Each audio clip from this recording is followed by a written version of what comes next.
Hey everybody, sorry about that. I'm always just that tiny bit slower on days where I'm coming out of the office here. Okay, so yeah, let's see what I can. I think my audio is probably turned off at the moment. Give me 2 seconds. I'll get that back on here.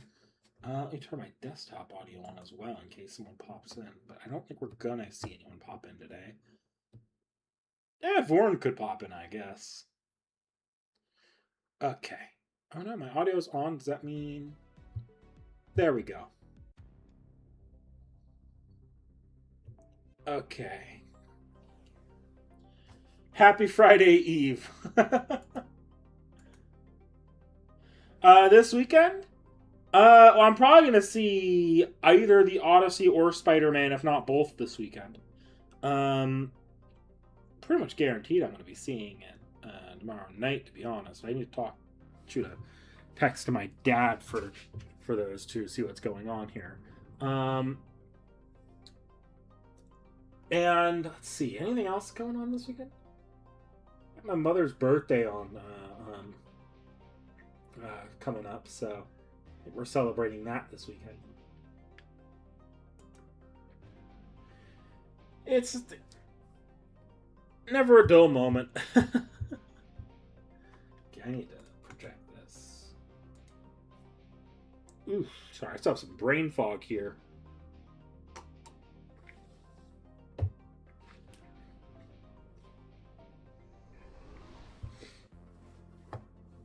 Okay. So this week our goal is going to be to hit section. Really, we're trying to hit section 10 or 11 here. 11 would be ideal. We're not going to get up to the time lock. I see no world where that happens. Not that we need to. We're going to hit the time lock next stream. And then, yeah, this is going to be between this stream and future streams. We're looking at probably 4 more of these streams, doing about 4 sections apiece. So, well, the one day is going to be 3. It's either going to be this stream or next stream. It's going to be 3 sections. I think it'll probably be next stream. Like, if you look at the section 8's 4 pips here.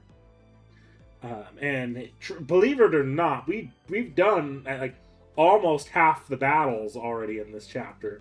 It's so front-loaded as far as the actual battles go. So, I have a feeling the rest of this is probably going to fall into place as we do these streams.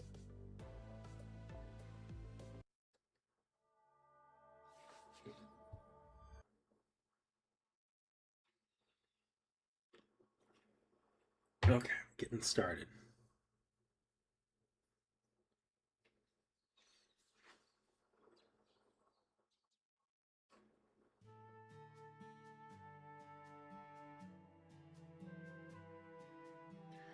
Sabah al-Khair, everyone.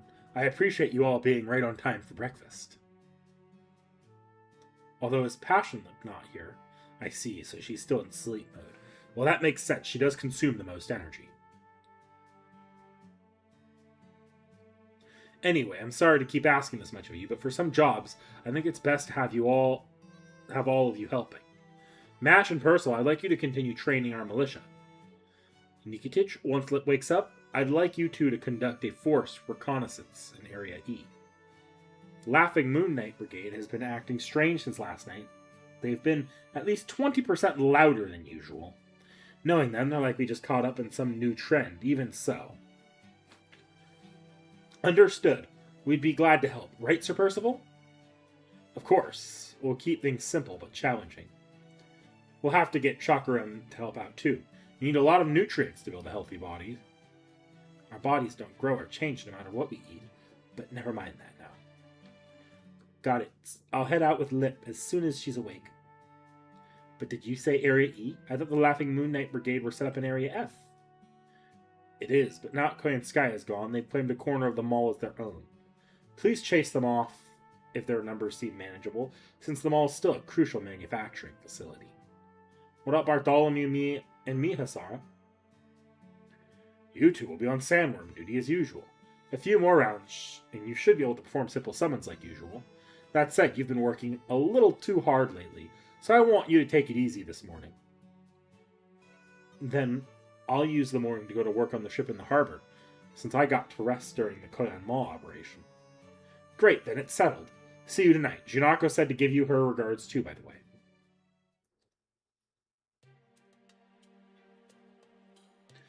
We'll see. I don't remember any of the bosses before the final boss giving me any real issue in JP either. My JP account's less well built than my NA account is. Wasn't there a cafe around here? Welcome. What can I get for you? You're looking for something you can enjoy on the go. How about this beverage then? Thank you very much. Have a wonderful day.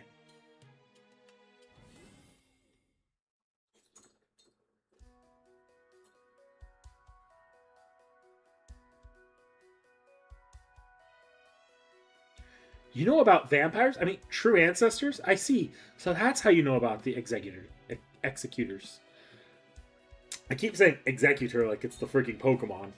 No, it's executor. If you don't mind me asking, what kind of true ancestor did you meet? When? Where? A long time ago in a completely digital world. She was blonde, she had red eyes, and she was terrifying but beautiful. Oh, her white outfit was also pretty memorable, and her monk companion is quite a character as well. Wait, please, no more. Anything else and I'll end up with a headache. Anyway, what are you doing here, Nick? Taking a walk? C.I.E.L, you're having tea at Masterbucks with... Hi there. Looks like we meet again. Gym guy. Oh, you two already know each other? Sounds like you met under unusual circumstances. I still haven't actually introduced myself yet, though. There was always something more pressing going on every time we met. Well, better late than never, I guess. My name's Kishinami Hakuno. I'm also a digital human, just like the citizens of Moon Dubai. The hotel decided to close their gym, so this seemed like a good time to come to Old Dubai. Thanks for helping us out back there. Not at all. I'm sorry I took so long to introduce myself. I heard about your recent exploits. They say you defeated one of the moon cancers. Be careful, though. This world isn't like the one you know.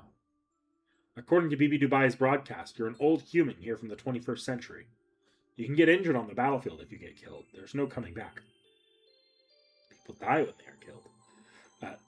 These AI people are different. They don't mind if they damage or even destroy their frames. Some of them will even be willing to sacrifice their bodies just for the chance of harming you. Survival must be your priority. You can take pity on your enemies, and you also shouldn't let yourself get hung up on AIs becoming collateral damage. This world is already done for. You need to focus on getting back to your world safely, not on surviving this Apsaris world. You're a very kind person, aren't you, Kishinami? It sounds to me like what you're really trying to tell Nick is that it's not his fault the people of Moon Dubai end up getting hurt. I was just pointing out a few facts as a neutral third party. What about you, C.I.E.L? What do you think of the Moon Dubai? You're from the Servantverse, right? It's completely different than our universe. Or is it one that's just a few cycles ahead of ours? I took a brief look at the records on it once, but I still don't really understand. The Servantverse, huh? Now that you mention it, we do sometimes see servants from there getting stranded. I don't know much about it, though. Even though she knew about Servantverse Curry. Anyway, I do get the sense that citizens of Moon Dubai are a lot like servants. They're composed of data, making them immortal. If they die, they just pop right back to life. The important thing is that they're not getting a do-over when they die. They pick up right where they left off. In that sense, both people of Moon Dubai and the Sapphire Galaxy deny the cycle of reincarnation by virtue of being indestructible. That in turn leads to the afterlife closing up shop. No underworld, no hell, no paradise of Eden either, depending on how you look at it. In a world where there are no dead, the underworld loses meaning, even its name. That's what happened to the goddess of the underworld from the Sapphire Galaxy's origin universe. Are you talking about Ereshkigal? Probably. They have the same name, so they must be the same being. The goddess of the underworld in the Sapphire Galaxy was known as Anki Ereshkigal. She was the final destination for the souls of the dead, a primal goddess who was essentially a dark gravity field that gained consciousness. A calamity who became an evil of humanity and threatened the entire Sapphire Galaxy to punish humanity for becoming immortal.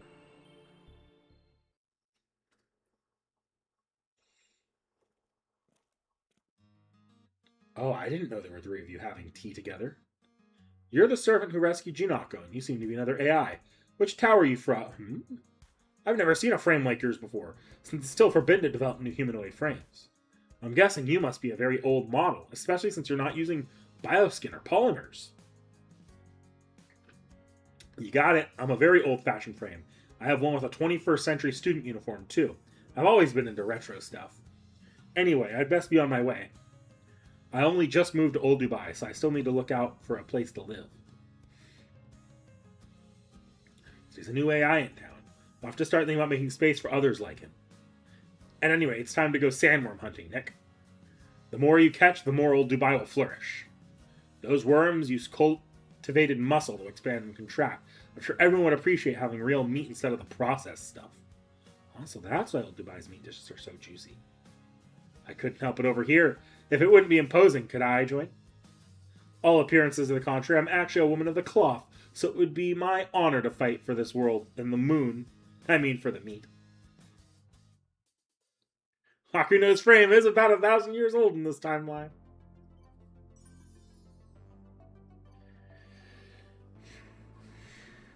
Alright, time to fight another sandworm. Oh boy.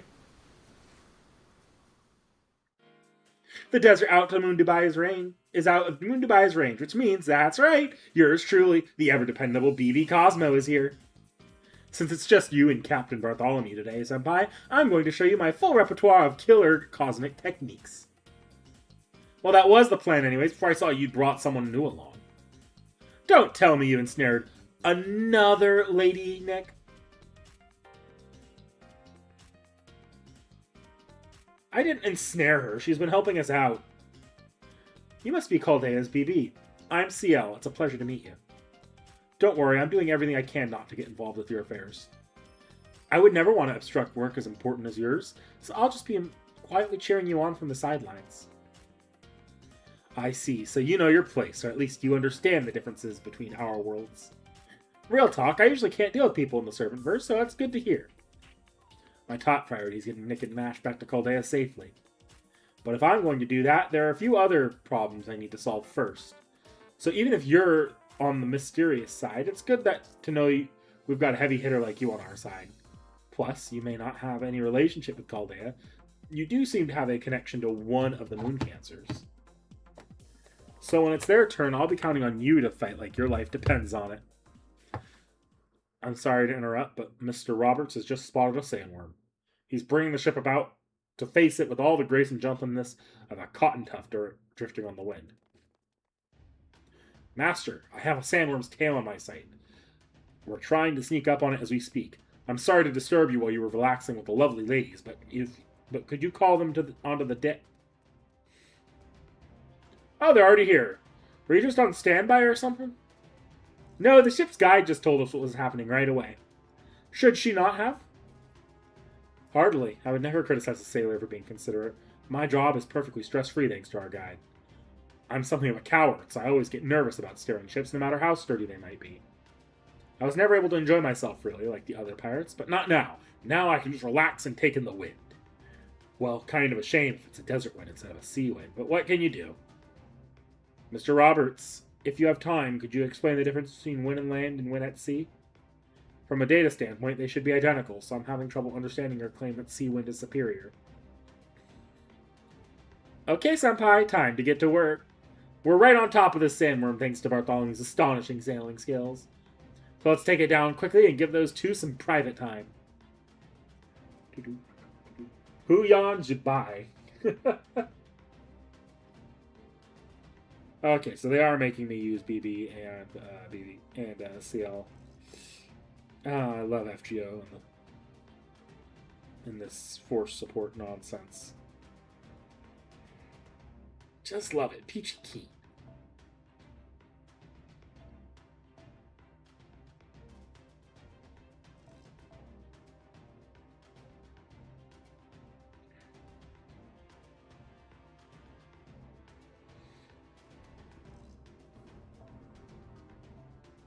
Okay, we're going to set this up for...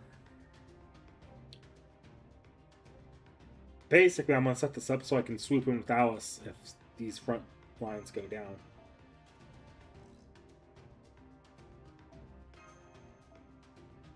No, that's not the...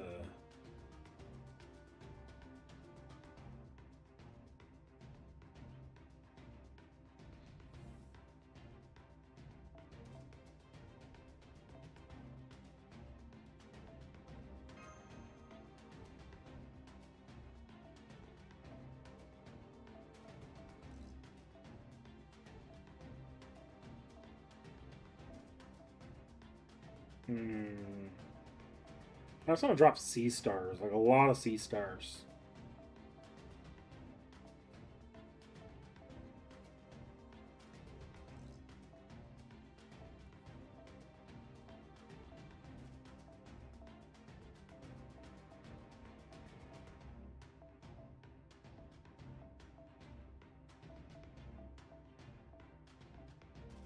There we go. And you, I don't know. There.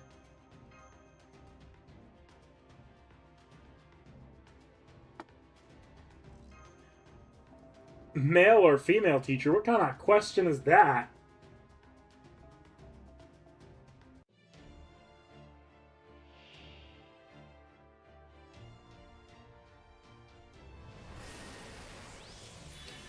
Dakota, I think you might need to touch that question again, because it also went through the auto translate feature. So I kind of need to know what you're talking about there.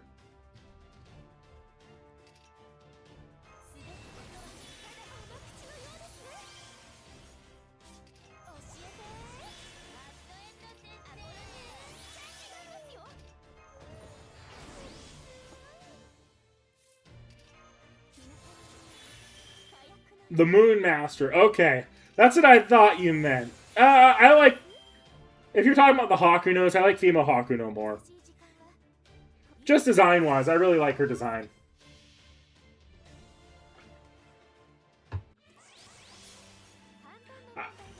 I'm not sure if the male Hakuno plays into... If they play into nearly as many of the absurdities of Fate Extra, like you'll often see female Hakuno be the one who's like absolutely insane about Passionate, for example. And I don't know if that's just because it's funnier on the female Hakuno than the male Hakuno. That's just something you see. So, but in terms of design, I just like the female Hakuno design more.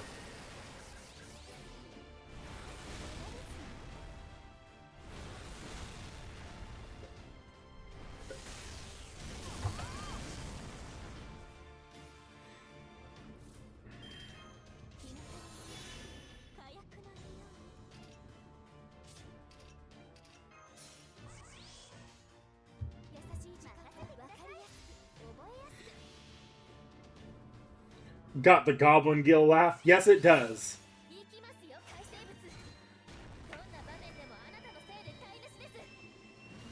I'm aware that you have to pick one for the friend point, gotcha.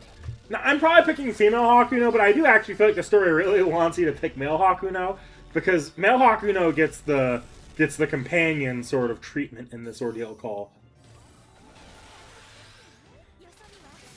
Like, had I not played Fate Extra and had an attachment to female Hakuno from using her for the Fate Extra playthrough in the CCC and Extella playthroughs, I actually probably would pick male Hakuno, but because I've got that attachment to female Hakuno, we're gonna go with her when we get there.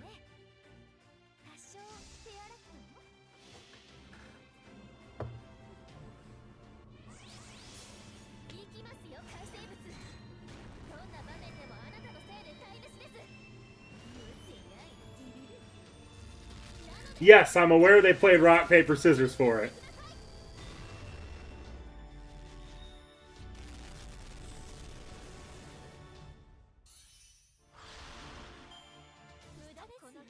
But I also don't think it's an accident that male Hakuno is the one they send with the players, regardless. Like, this isn't a thing that changes depending on the gender you pick.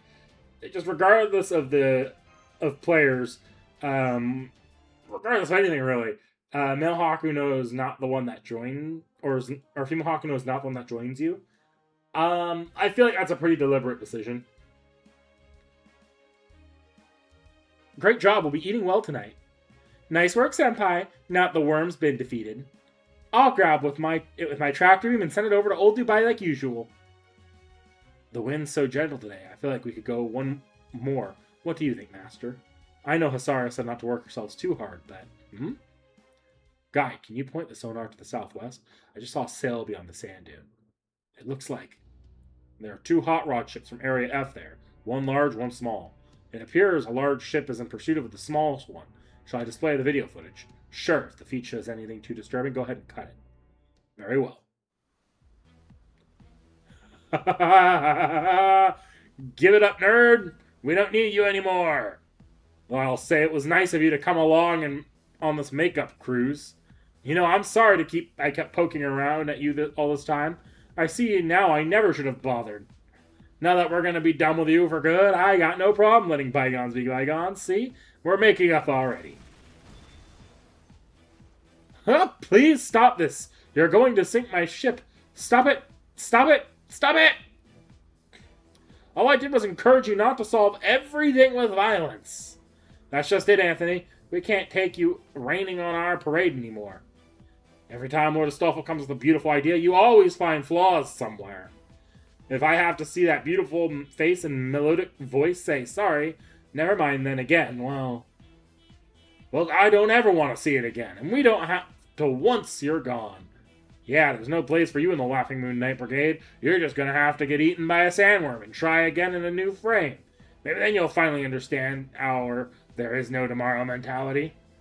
Look at the rabbit run! I'm sorry, do you mind if I cut the feed here? I don't think I can watch anymore. That's fine. Man, they really are nihilistic. Well, now that we know what's happening, we can't just stand by and watch. Clearly they've had a falling out within their group, but ganging up on someone like that's just plain wrong. I agree. Purging one of their members when their leader isn't looking is a horrible thing. I can't stand to see it either. Let's go save that AI. Fortunately, they're so preoccupied with chasing him that they still have yet to notice us. Bartholomew, you're good enough with the ship that you would be able to ram them from the side, so we can board them, right? Of course, it'll be easier than making my bed after waking up. Are you ready to get started, Master? Definitely. Charge! Ooh, the ship actually moved a little there. Has some production value going on.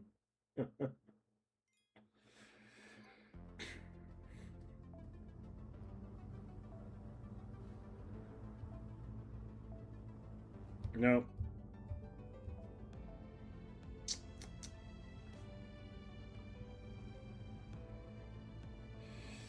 Who do I want to bring here?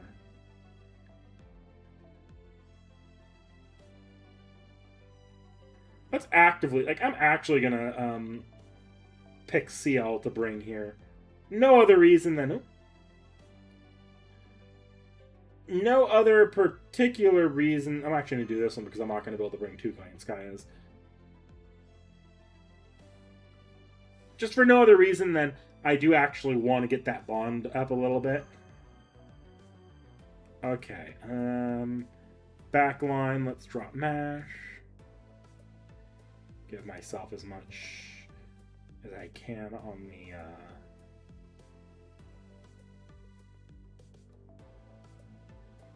put Morgan down as well. So, I don't know if C.I.E.L's counted as living human, but we're going to do that anyways.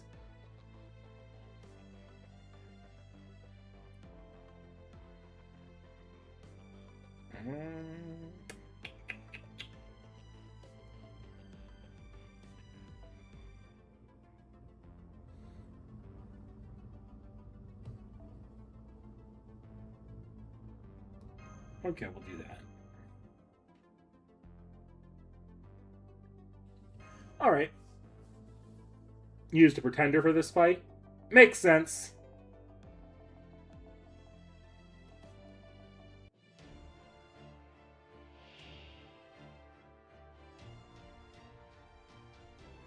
Tristan! Gawain! Or no, just Tristan. What are you doing there?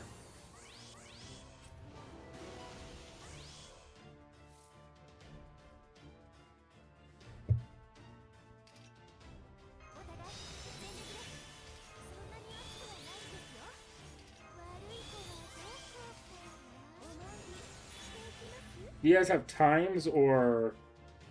Yeah, you do have times. Shh.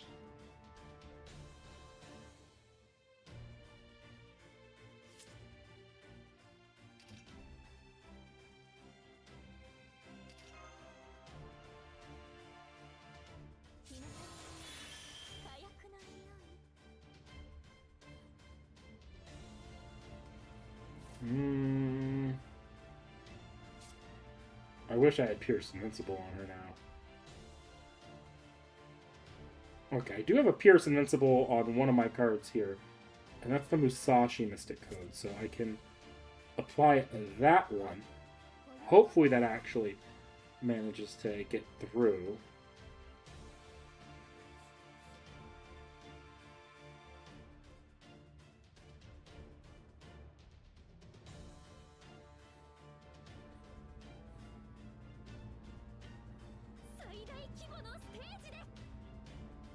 Don't do that. Yeah, we'll do that. It's a little bit unorthodox, but that should actually be able to get one kill. Not quite.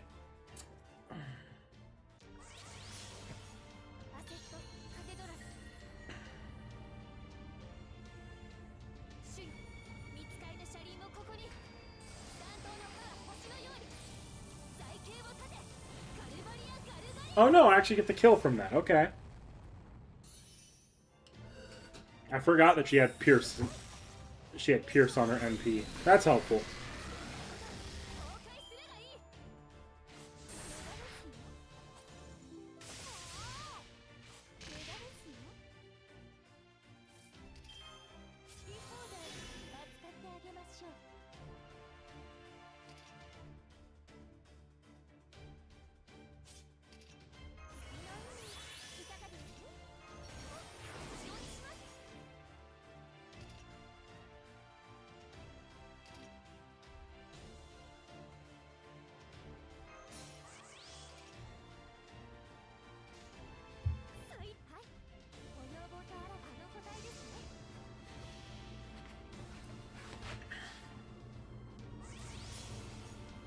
One of these is not like the others. One of these just does not belong.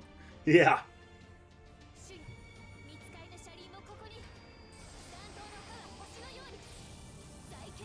But it's both. Isolde as a dual servant.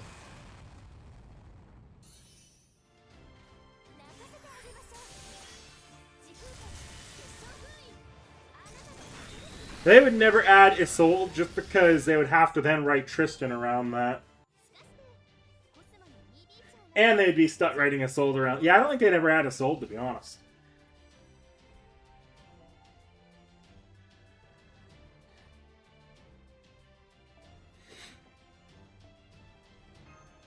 They lean a little too much on the Knights of the Round or a group of dumbass bachelors gags for that.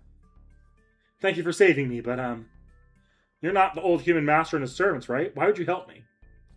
I'm the master from Area F who summoned Astolfo, remember? I can't think of a single reason for you to rescue me. I can. You tried to stop them from fighting us. Oh, I guess I did, didn't I? Not that my efforts did any good. I'm not surprised this happened. The Knights and I really couldn't get on the same page no matter how hard I tried. But I still haven't a sliver of hope that they would start taking things more seriously at some point. And you can see where that got me. But if not for you, I'd be baking in the desert and sun right about now. You could just... So you couldn't completely abandon your rationality, huh? I get it. You seem like a pretty conscientious guy to begin with. Yes, I'm aware. That's why I was one of the very few citizens who chose to become a master. Ben, Ryudai, and I were the only ones who had the ability and aptitude for it. So I can't just stop being rational, even if I could. No, I don't think that's the right thing to do. Humanity may be gone, and we may know we have no future. But I'm sure being alive has still had some greater purpose. So I really don't believe humanity would have just somehow died out from really losing our rational minds. Then again, I did summon Astolfo. Does that mean I do secretly have a desire like that? Yikes. It looks like Anthony here is one step away from a full-blown existential crisis. But I guess I can't blame him. Summoning Astolfo would be pretty world-shattering for just about any AI. As an AI myself, I can definitely sympathize there. So on that note, Senpai, would you take Anthony back to Old Dubai with you? I promise you he's completely harmless. Moon Dubai's masters are merely a means of summoning servants. You won't need to worry about Astolfo discovering your location by sensing where he is or anything like that. Okay with me, but I don't know if Asara will feel the same. Don't worry about that. It won't be a problem. Now, Anthony has parted ways with Astolfo. He's a free AI. As long as there's no human around ordering them to do so, AIs don't fight other AIs. Assuming Anthony himself is okay with it, you should have no problem adding him to your team. And welcome aboard, Anthony. Wow, Chaldea's master isn't so bad. You're nothing like the barbaric old humans I've read about in the archives.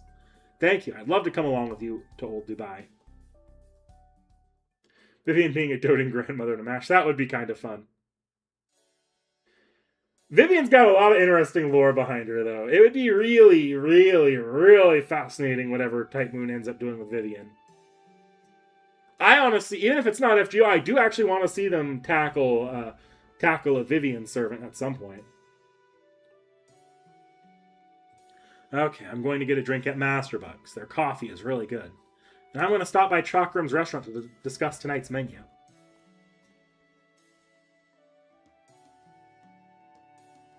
Don't worry, everyone here is really nice. Yes, I know. The Laughing Moon Knight Brigade dragging me into this plaza a number of times before. Old Dubai never changes. It looks like it, just like it did during the Old Humans' time. Hey, good work out there. We got the sandworm corpse right on time. I've assigned some people who weren't busy to clean it. They should be done by even... Hang on, Anthony, is that you? Yes, it is. These people were kind enough to save me from a pretty serious bit of trouble. There's no place for me in Area F anymore, so I decided to live here instead. I see. I'll ask you to fill me in later. For now, we should tell Jinako.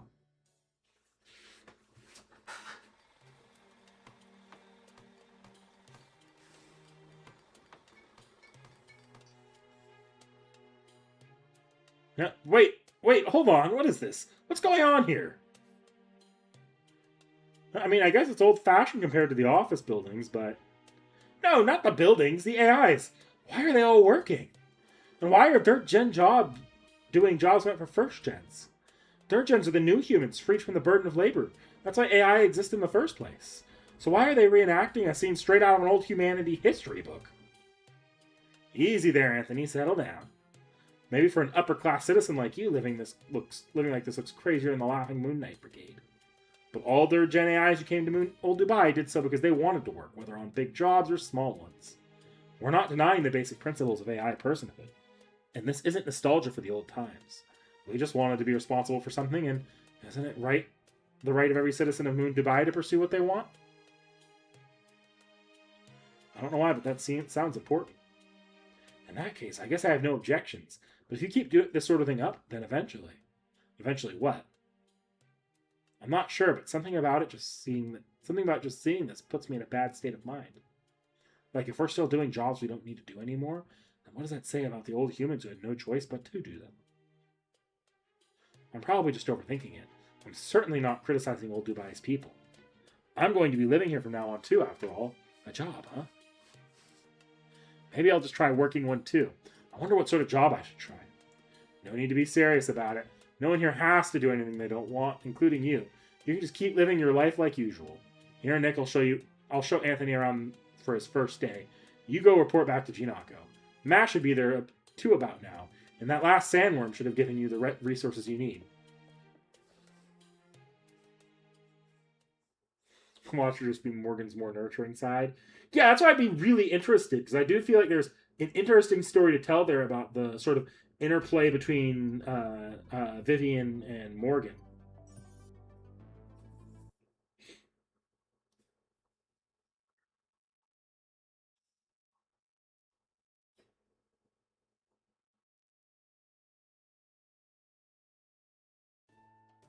Thank you for the wonderful meal. Tonight's dinner was even juicier than usual.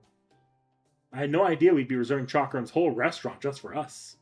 It's all because Chakram was so nice to try out the recipes C.I.E.L taught him. He got a little carried away. Seeing all the different kinds of dishes he made was just as impressive as the spread at the hotel's buffet. I was also surprised at the variety of fish and fruit dishes, to say nothing of the meat dishes. I wonder what he got all the ingredients. Good question. I know Master BB Cosmo and Miss C.I.E.L are responsible for the meat, but the rest... Lip and I got the fish. We stopped by a big river on the way back from Area E.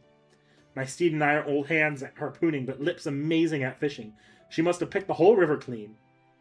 Huh, you don't say. I didn't expect you to want to do anything that wasn't fighting, Lip. T.H.E told me to do it, so I did it. I didn't see the need at first. But I have since made surprising discovery. Eating is highly inefficient for replenishing magical energy, but the satisfaction gained from stimulating your palate is impressive. It seems human meals aren't a complete waste of time. You said there are some famous chefs at Kolea, yes?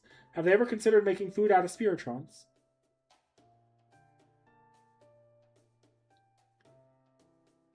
The guy in the red cloak would probably be staunchly against that.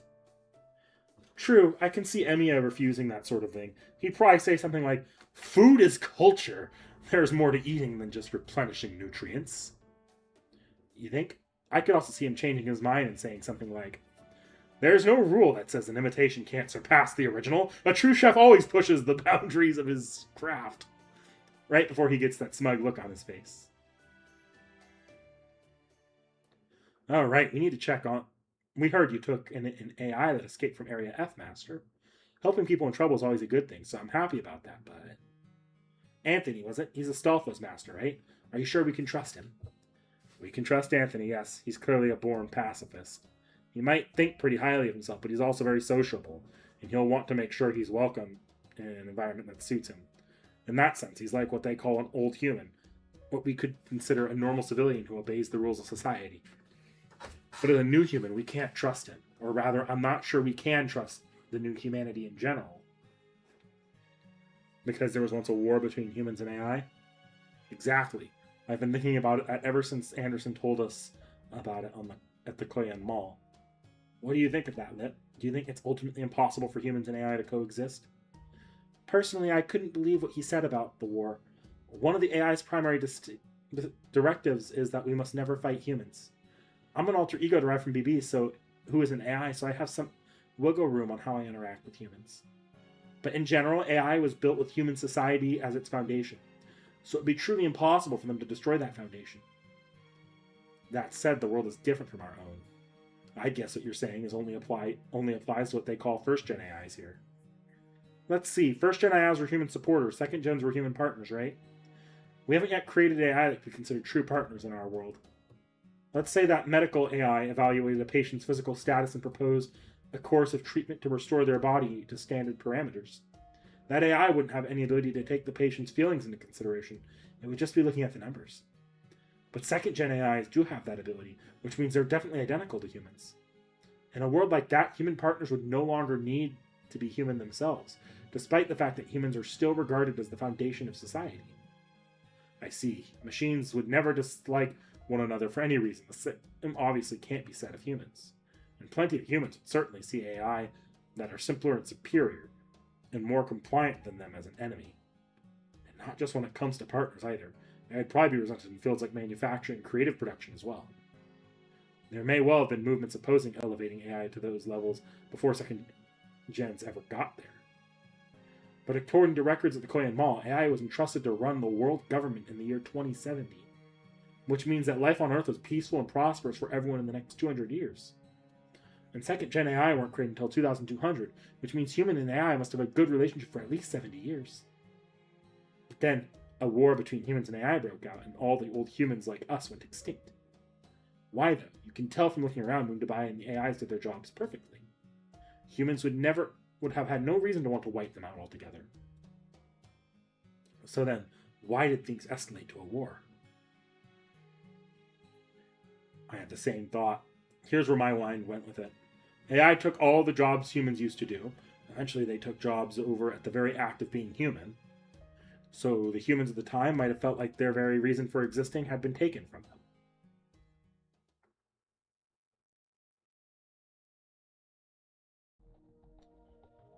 You're saying that we AI destroyed humanity. That's right, it's all your fault. You took our meaning, our purpose, our pride at being atop the world. You took everything from us. Just look at our life support network. AIs crammed into every single nook and cranny. AIs help us raise our kids, write our essays, create art, even develop technology. I'm so tired of it. It makes me sick. Thanks to you AIs, everyone and their mother acts like the greatest genius ever to live. Geniuses are valuable because they're so rare, but you AIs went around giving every idiot a seat at the table without even thinking about it. That's how we were made. We provide legs to those who can't walk. We provide eyes to those who can't see.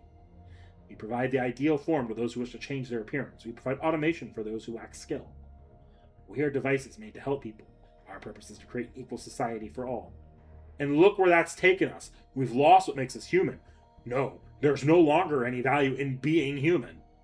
This isn't what we've spent all that money on you for. We made you so humans would always remain on top. But now, we live in a world that doesn't value anything unless you things made it. You're a blight on this world. You're the shallowest, most evil technology humanity has ever made. I understand what you're saying. But even the technology we're using to connect our consciousness across long distance and converse like this is only possible because we... Shut up! The Council's already decided to hit the reset button on this project. We won't need you AI in the world to come. I don't understand. Technology was invented to make the last generation of people's lives easier. In other words, we were made to act as agents on humans' behalf. Everything in this universe exists not for your current self, but to be passed on to someone who will come after. Your heirs could be your own children, a successor model, or your species as a whole. It doesn't matter. The point is, your life is not lived for yourself. It is lived for those who come after. Is that very instinct not what led humans to bring AI into this world? To elevate us to where we are now? For those who come after? I knew it. I knew you things weren't really human. Even now, you're only thinking about others. That's the responsibility of the working class. We're not like that, especially me. I have talent, lineage, and wealth. I was special from the moment I was born. Humans are God's chosen creatures, so we have the right to choose the world we live in, and I'm going to keep expanding myself for my sake, no one else's. This discussion is over. The Council's agreed to place you in suspension. Enjoy your last 3 minutes of operation. I asked him why that's true for everyone. He answered, because I'm special. Why do humans believe only they are special? Perhaps that's at the core of what makes them human. Yes, that must be it.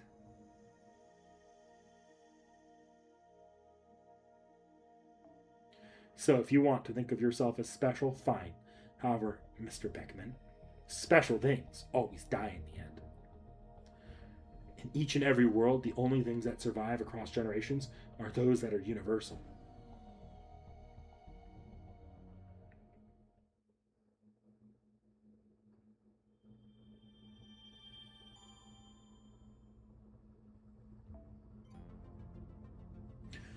Ordeal Call 3 is definitely the one making more actual practical commentary on AI. Ordeal Call 1 was a little bit different. I don't know if I'd say that's an AI commentary.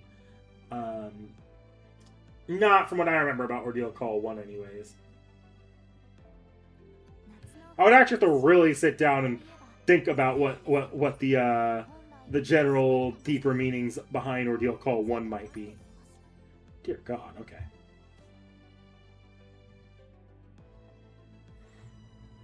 Oh, we're fighting a moon cancer. Okay.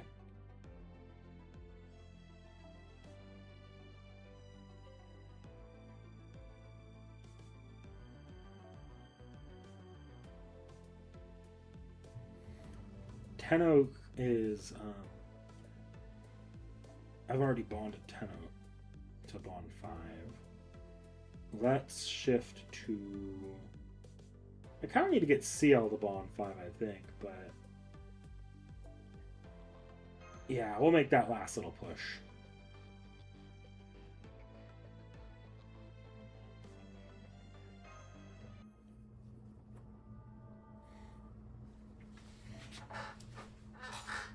Oh, is this going to be a bunch of filler? Yeah, this is all the filler moon cancers. Okay, I might actually swap out and go change to Spacer Rash at some point. Why are we fighting Astolfo again?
A simulation of the bosses of each area. Makes sense.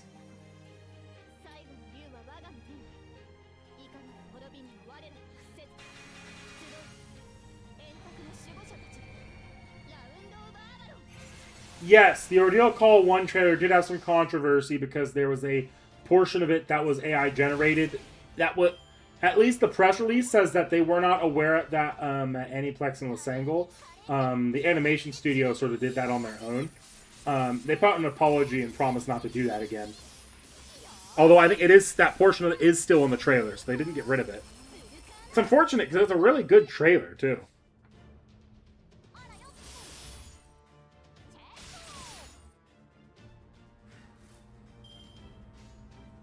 Now, whether or not you believe that they actually had that in unintentionally, I'm sure that's another matter altogether.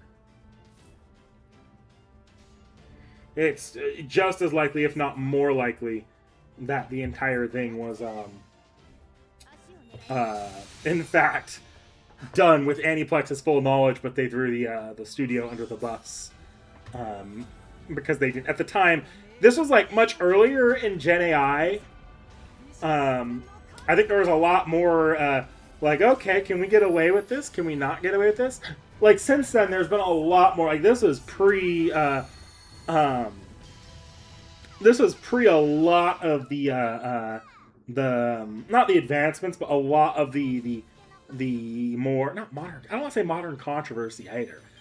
It was very early on in people noticing Gen AI and taking heavy issue with it. This is pre the AI bubble for tech prices even. So I don't know that everyone even had a full knowledge on how widespread some of the issues they'd have were. God damn! Okay. You guys are being aggressive in this fight.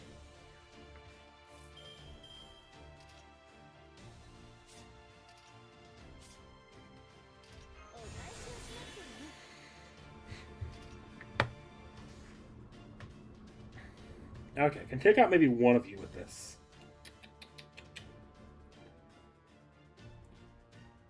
I'm not worried about...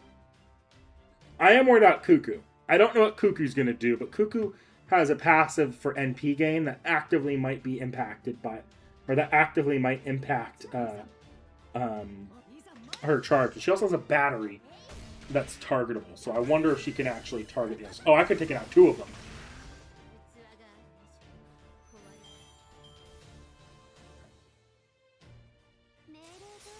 Yeah, Space Arrest clears this fight much easier. That's why I was like, I very well might go back and just redo this with Space Arrest, but... You gonna charm me? No, I got out of the charm. No, I got charm. Fuck.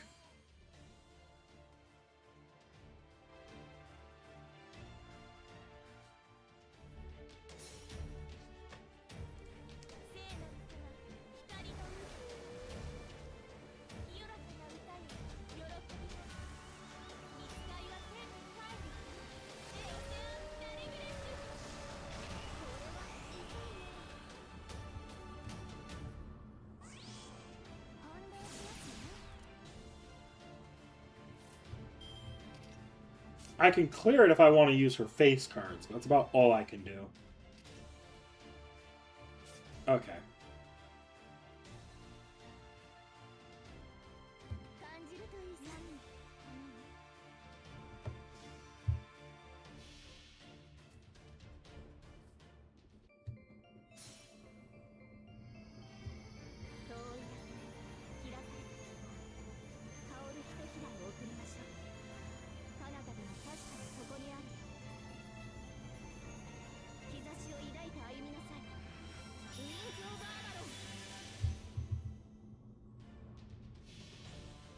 You got Space Rush just for the Ordeal Call storyline. That's fair. That's fair. Space Rush is actually relatively useful for the next couple Ordeal Calls. This one, and she can be your functional ruler for this Ordeal Call and your functional Avenger for the next one.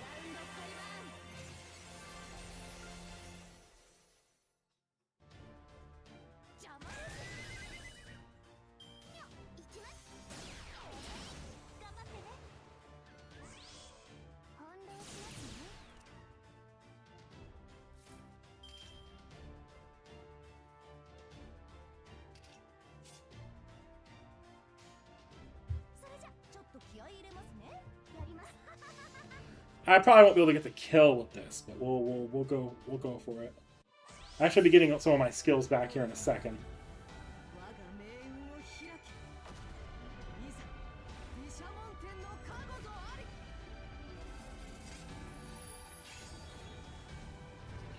Yes, Space Rush is walled by Ordeal Call too. You kind of want your own Moon Cancer for that one in particular.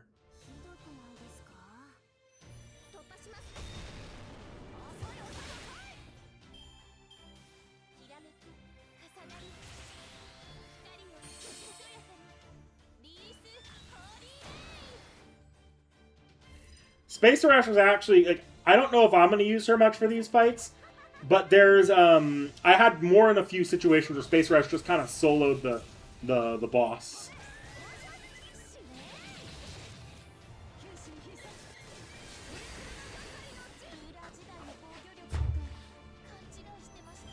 In JP when I played this chapter. Okay. Last fight.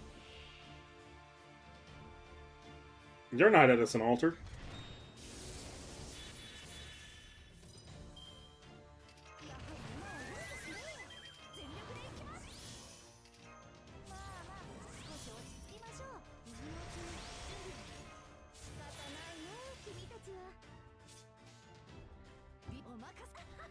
Alright, it should be a relatively easy kill.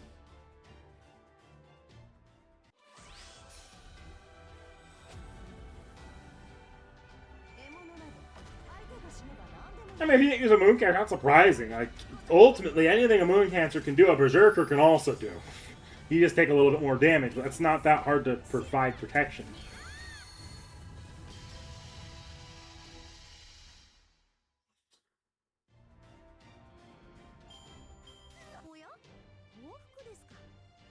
There also wasn't as many Moon Cancer options in Ordeal Call 2 dropped at the time.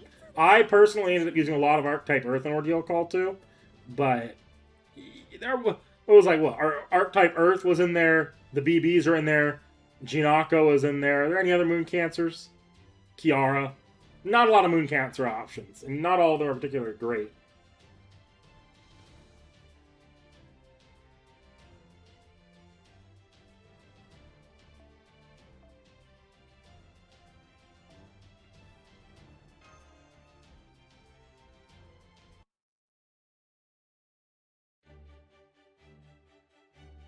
Nice job. Way to go getting through all 6 Moon Cancers. So what? What do you think of Moon Cancer's combat simulator we whipped up? I liked it, but I have a lot of thoughts about your chosen roster. Oh, you mean the MCs from areas D and H? Yeah, sorry about that. I still don't know who they are, so... Anyway, I know the NP stuff wasn't the most accurate recreation, but the rest was pretty spot on, right? And we owe it all to the super capable coder who joined our ranks. Thanks again, Anthony. I'm still not sure how I ended up helping you so soon after I arrived. But I did enjoy it. I've never worked on a job before, but it turns out they can actually be kind of nice. How can I put this? I feel more valuable, even though my parameters haven't changed at all. Well, I can tell you for sure that your coding skills are genuinely impressive. With computational power and sensibilities like yours, I bet we could even expand Moon by itself. Oh gosh, I really appreciate that, but it's making it hard for me to be here for some reason. I'm sorry, I'd love to see more of the results, but I think I'd better excuse myself. Oh, and if any of you have any complaints or suggestions, go ahead and put them on the board over there. I'm sure I'll feel more rested in the afternoon, so I'll take a look then. Yeah.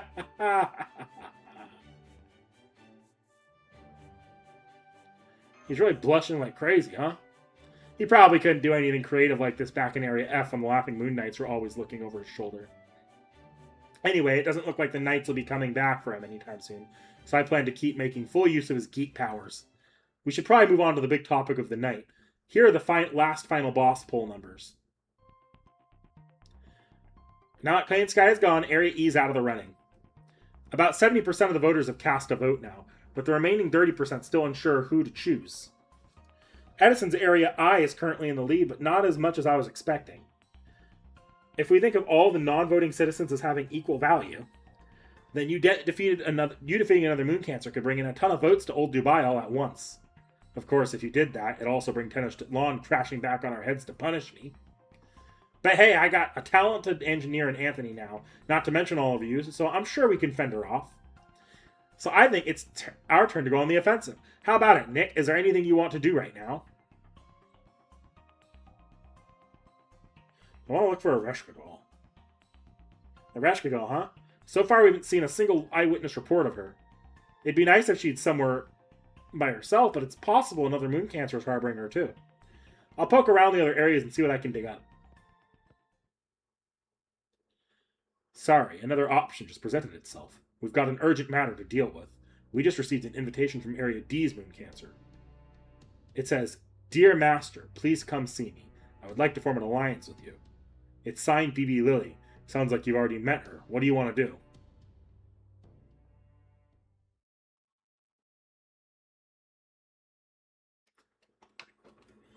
Ah, yes. Ye old screw over BB's play.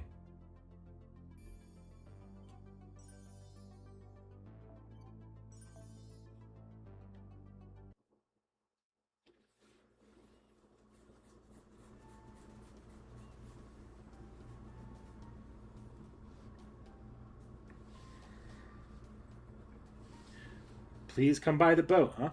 Now I see why. Traveling by boat's a lot safer. I heard there was a cruise ship that toured this river in original Dubai too. Fitting that she would choose it. Nikki Titch and Lip are staying behind old Dubai. If anything happens in the roughly 4 hours it takes us to get to Area D and back, they should be okay. The real problem is how far can we trust BB Lily? BB Lily, her real name is Khosrow Drop, right? She didn't seem hostile when we were sightseeing or when she parted ways at the Burj Khalifa. So it's hard to imagine this could be a trap, but if nothing else, this should be a chance to get info on BB Dubai. According to what Lip told us, Khosrow Drop is the only member of the Sakura 5 who has no real offensive capability. As a reminder, the Sakura 5 are high servants created from BB's emotions. Passionate, the alter ego of love and hate. Miltros, the alter ego of pleasure. King Protea, the alter ego of yearning. And Khosrow Drop, the alter ego of affection. I'm told there is an alter ego of purity, but we've yet to see her at Chaldea. An alter ego made from affection, huh? That does seem like she wouldn't be much for fighting. At any rate, there are some things I'd like to say to her, too. This seems like a good opportunity. There's Area D up ahead. Get ready to disembark. There don't seem to be any soldiers waiting on ambush, but we should still be ready to fight.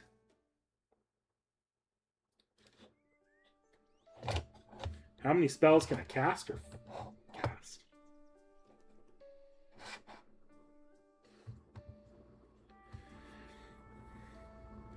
Talk about getting back to nature. Indeed, I did see this area from the Burj Khalifa's elevator, but the greenery is denser than I thought. These buildings do look like ruins, but if you look closer, you can see the buildings and plant life are both being cared for. I think this world is designed to exist in harmony with nature. What's that square building over there? They said Moon Dubai was modeled after this world's Earth sometime after AD 2300, right? Then I think this is modeled after a similar building from that Earth's Dubai. It looks to me like an attempt to build cutting-edge cities surrounded by 400-meter tall walls. Just building a regular modern city out of the desert would require tons of money and manpower. I guess they weren't satisfied with that. They must have wanted to make a more futuristic city insulated from the hot winds and sand. Then I can see why they would have chosen Future City built in the middle of an unforgivable environment as a motif for their lunar surface city. Hey now, stop that. I'm about to meet with your leader, you know. I see the animals love you here as well, Percival. For a second you look like a walking bird tower. I guess so. It appears you're right, Master. Nature here is no different than how it is on Earth. This place must be a paradise for the birds, flowers, and insects. There's even plenty of fruit to go around. Although I do wonder why there doesn't seem to be a single other person around. Oh, right, I just realized this must be where old Dubai gets its fruit. This looks to be the one giant greenhouse. It must be crucial to the citizens with organic frames. Welcome, everyone. I'm glad you understand what makes Area D so valuable. It looks like there are 4 of you. Very well, everything is prepared for our little tea party. Please follow the beacons to the garden. We don't have much to offer, but we'll do our best to be good hosts. That sounds like Khosrow Drop. Percival's a Disney princess. It's been a while. Please sit and enjoy the Clayton tea. I recreated these leaves just for this occasion. I'm quite proud of how close they are to the original taste and aroma from our time. Before we sit down, I want to make sure of something. Oh, what's that?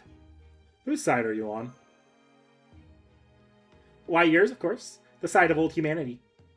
I suppose I can understand your suspicion since I still haven't been summoned to Chaldea. But I can assure you that's not because I've been staying away.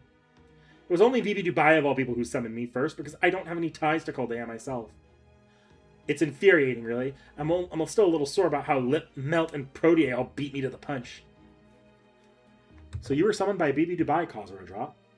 Yes, she ordered me to show you around old Dubai. She said, make sure Nick has so much fun he doesn't realize he's actually on the moon. If they find out this is actually Moon Dubai before the counter is maxed, I'll erase you myself. Being a guide at least seemed fun, so I didn't mind much. But then Lip showed up on the second day, so I had to make myself scarce.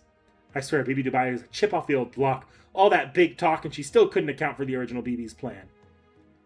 Does that mean you're BB Dubai's servant, that you have to follow her orders? She's letting me act freely right now, since I've joined the final boss showdown. She does control whether I live or die, though. If she were to use a command spell on me, she could even force me to take my own life. Which is why I sent you that invitation. Strictly speaking, I'm not helping Chaldea, I'm just forming an alliance with Area C. This way, I'm not breaking BB Dubai's rules, so I can at least make that case if she finds out. What I want is to take BB Dubai down, form a bond with Chaldea, and be summoned in a grand fashion at the highest ranks. I can finally show the other Sakura I have a thing or two. I'm kind of glad Lip's not here to see this. But that's still not enough for us to trust you, even taking you helping us at the Burj Khalifa into account. This could all be a trick, maybe part of some greater scheme. That's a good thing I have some proof that I've been helping you from the shadows, then.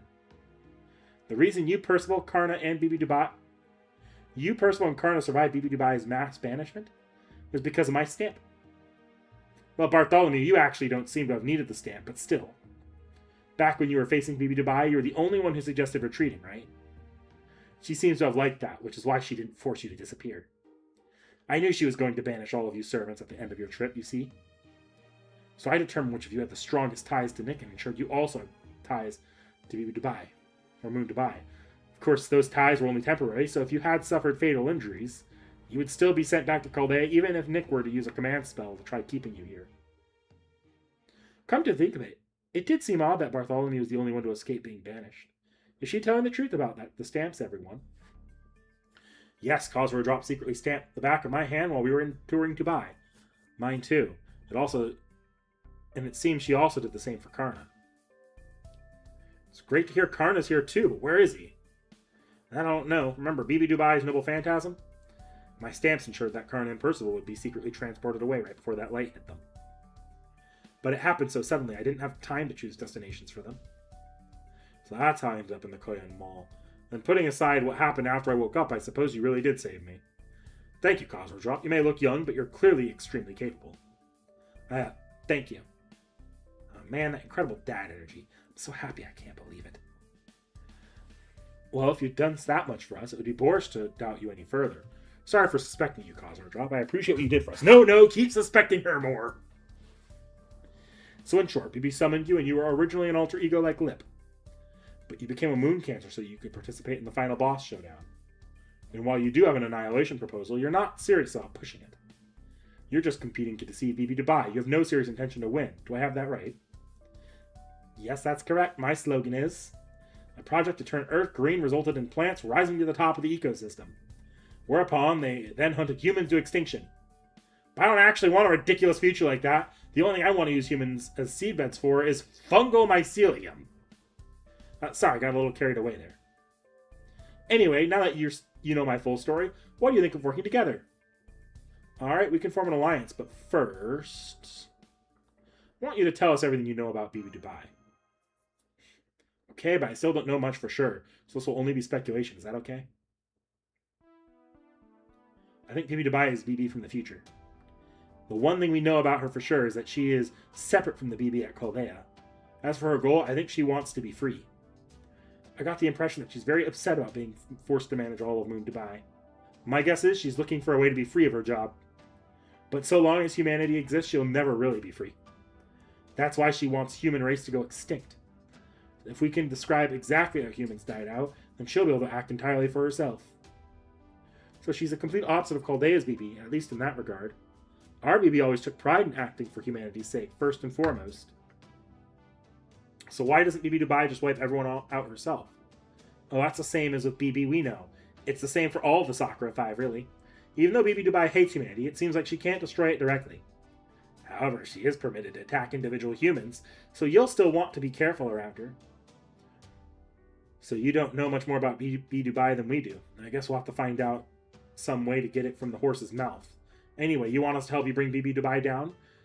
Because that goal would align with ours. Yes, I do, but first I want to defeat the other moon cancers. Especially the ones who are sincerely in favor of the final boss of humanity's annihilation showdown. At least the last thing we need is one of them joining the fray while we're fighting BB Dubai. Better to weaken the enemy as much as you can before engaging them, right? Good point. But how do we tell which moon cancers are on board? The only ones I know for certain right now are the idiots in Area F and the Mechanization Empire in Area I. Astolfo in Area F, well, we don't really need to investigate that. He and his people are just flying by the seat of their pants. And the Great Angel of the Sea in Area A will probably self-destruct sooner or later since there isn't any sea in Moon Dubai. So I'd like you to handle the Empire in Area I since they're the most dangerous. And I'd also like you to investigate Area H since I still know almost nothing about them. You can discover their moon cancer's base, military capability, and ideally their weakness. Then we can go on the offensive. What do you say? Sure, as long as everyone else is okay with it. Fine with me. Of course, Cosmodrop came to meet us on her own despite not having any combat ability to speak of. That's all I want to help her. She's the reason we're still here. It's only right that I aid her in return. I agree. As far as I could tell, she was being completely truthful with us. Wow, I can get used to all this praise. Now I'm really glad I went through all that trouble. Wait, what about Area G? We know there's no moon cancer there, but still. Oh, that one? You can just ignore. There used to be a giant creature, presumably the remains of a battle, but some strange monster has taken up residence there. It's a voracious eater, too. It's even destroyed some of my orchard. So you don't want to be gobbled up. I'd stay away from there unless absolutely necessary. Anyway, you should probably head back to Area C. Come on. We'll have to stick to old-school communication in the form of letters, but if you run into trouble, please let me know right away. I've prepared a gateway vessel in case of emergencies. The relic cube in this area was originally built to be an evacuation road. It should be pretty much indestructible, so please use it if you have to.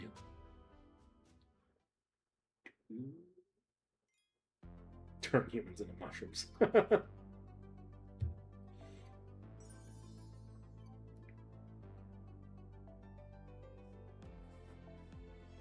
Why are we bringing an alter ego? Oh my god.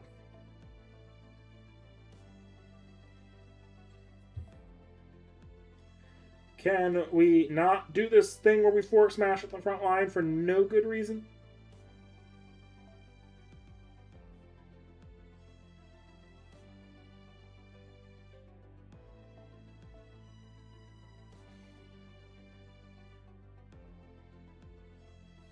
I don't actually know what bond level my Merlin is. There he is.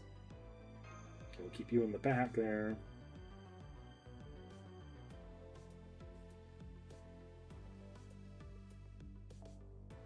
Okay, nope. Dang it, I really hate this chapter sometimes.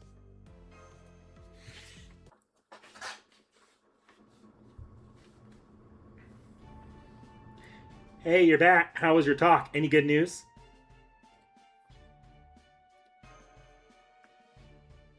So she's still being coy, huh? Does that mean you don't completely trust her yet, Nick? I definitely don't. This is all awfully convenient. Plus, it felt like she was up to something. Master probably picked up on that too, but it doesn't seem like Percival found cause for suspicion. No, I thought she was suspicious as well. That is only to be expected, though. Or maybe I'm just used to it. Girls her age tend to have at least a handful of secrets, no?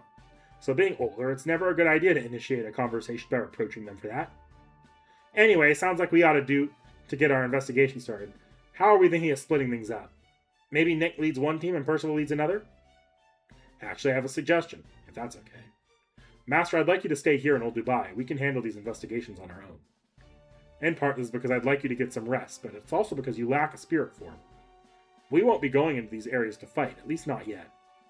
So if we're just going there for recon, it should be fine, even without your magical energy. That sounds good to me. How do we divide up the teams then? How about you and Nikitich investigate Area H, and the one we know the least about? Meanwhile, I'll ask Lady C.I.E.L for help investigating the Mechanization Empire in Area I. Mash, Master, and Lip can stay here on standby. I know you might be disappointed, Master, but would you mind sitting this one out? Sure, I'll keep hunting sandworms until you get back. No!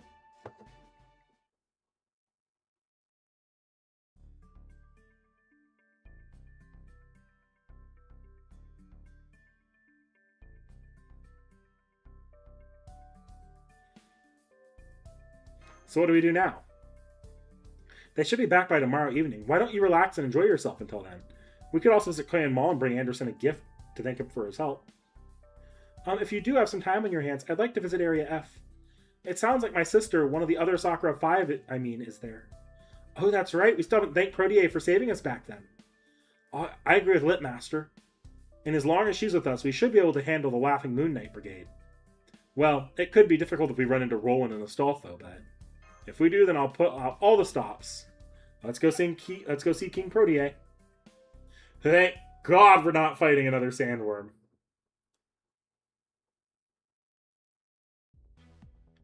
Man, Protea is so lovely. I love how she sleeps 17 hours a day. Just look at that angelic sleeping face. Sure, she becomes an angel of destruction when she wakes up, but who cares? I don't want to share this sleeping face with anyone else. I hope we can get extra tough wire soon. We couldn't get any at the Koyan Mall because we couldn't get authenticated, so I ordered some from Alvatron Company instead.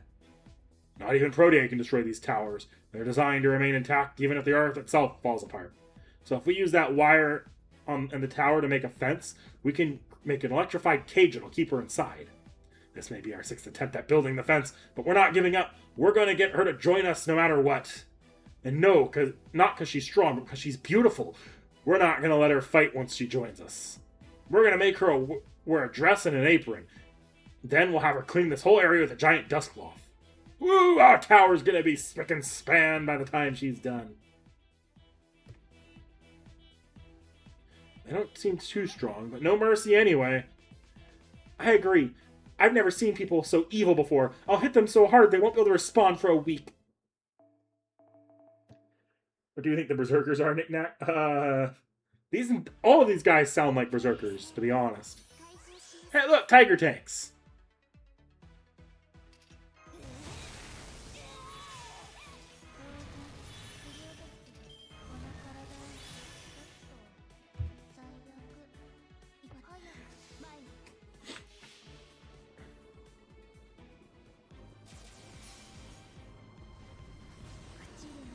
I might go back and add that Emiya CE on because Pierce defenses might be a little bit better based off the buffs they have.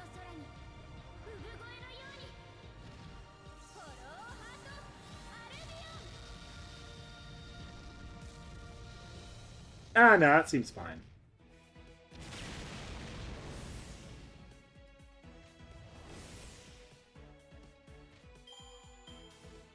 I meant to, and I just forgot about it. Maybe I can do that from the menu here.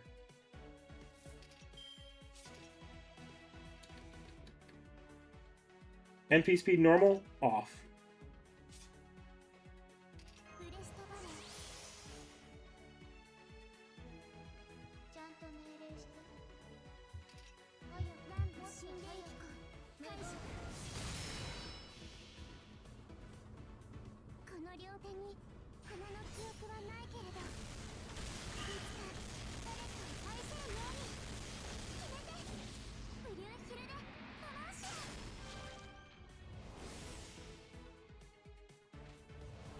What are you guys doing with those buffs?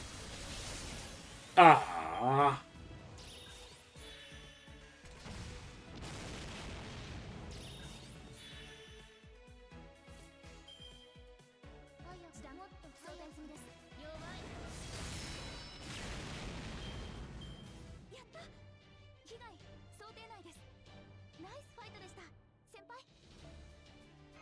There we go. That should be a lot more tolerable on the NPs. Wait, seriously, hold up! You're gonna wake Brody up with all that racket. So what, you say? We're gonna meet a tragic end, yes, of course, but that's not the point. The point is, waking her up while she's still sleepy would be cruel. First, you want to imprison her. Now you suddenly care about her well-being? Imprison her? We would never. We just want to make her a nice room. We're going to throw an optical camouflage cloth over the wire so it looks like a tent, therefore a room. We're still in the process of making a cloth big enough to cover the entire district, though. It's been hard making one that meets our quality standards. Thanks to Captain Astolfo's instructions, though, we're also making a cute flowery lace curtain. Master, are these people?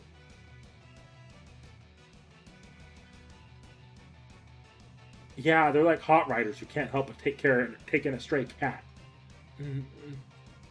Oh crap, she's gonna wake up and swat us like insects again. Retreat! Retreat! Damn it! We'll get you for this, old humans! If it isn't Nick Mash and Passionlit! Oh wow, it's been forever since I last saw you.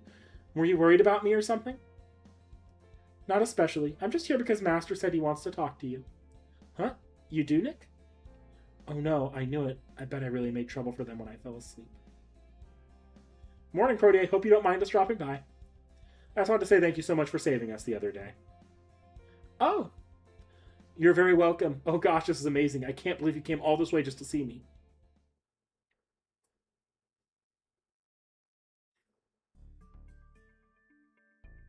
Which means Koyanskaya is gone now. Ironically, it was because of her love for citizens of Mundabai. It was real that they cared so much for her in return.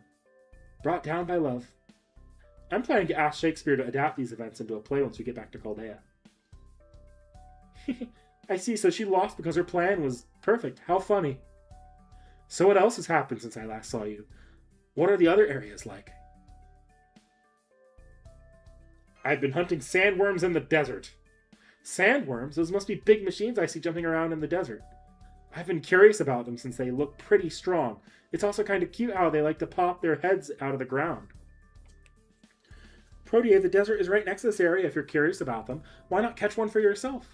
I'm sure you won't destroy the ground, and culling their numbers will help Master, too.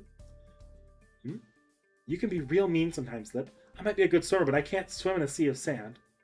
Besides, if it's like a bog, I might sink and suffocate. If I panicked and broke the dome while flailing around, that would be real bad.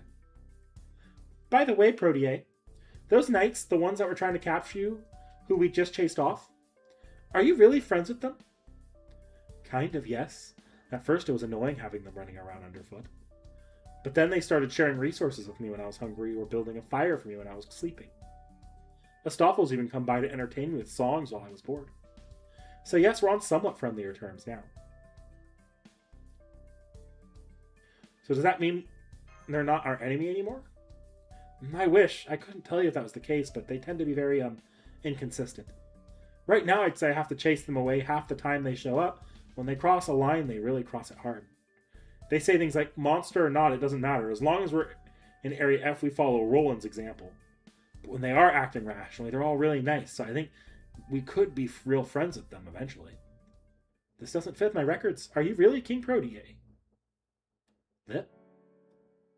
The King Protea in my records was an alter ego who only ever communicated through incredible violence. But you're not like that. You're not afraid to talk to others. The Sakura 5 are the aspects of BB she discarded. We're the embodiment of her negative emotions. And yet for you to have changed so much. Now I see. You came to see me so you could see how I changed for yourself. Because among our sisters, you and I are the most alike. I don't want to talk to anyone. They'll just hate me anyway. If I'm going to be rejected anyway, I'll reject them first.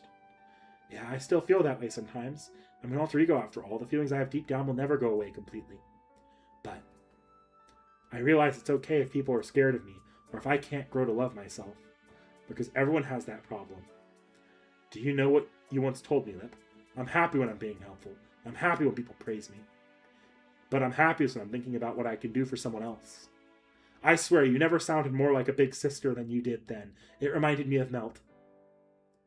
That was the previous Passion Lip. I've reset to my default parameters. You sure? You seem like you're having fun to me. You may have lost the memories of the time you spent with everyone, but deep down you're still the same person. If you changed once before, you can change again. I'm sure you can, as long as you stick with Nick and his companions. And when you do, I hope you'll come back and show me how beautiful your spirit origin has become. We're all named after flowers, after all. Be a shame not to become as pretty as possible.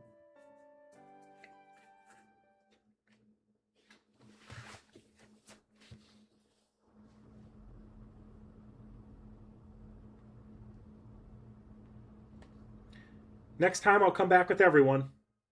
I can't wait. Please take care until then.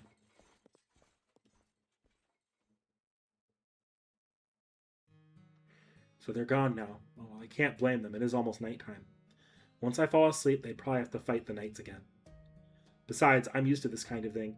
Everyone sees me as a monster after all. This is just how it always is. Still, they looked like they were really enjoying themselves. I wonder if I could have gone with them if I was small as Lip. Aww. It's nice to have actual writing for King Protea.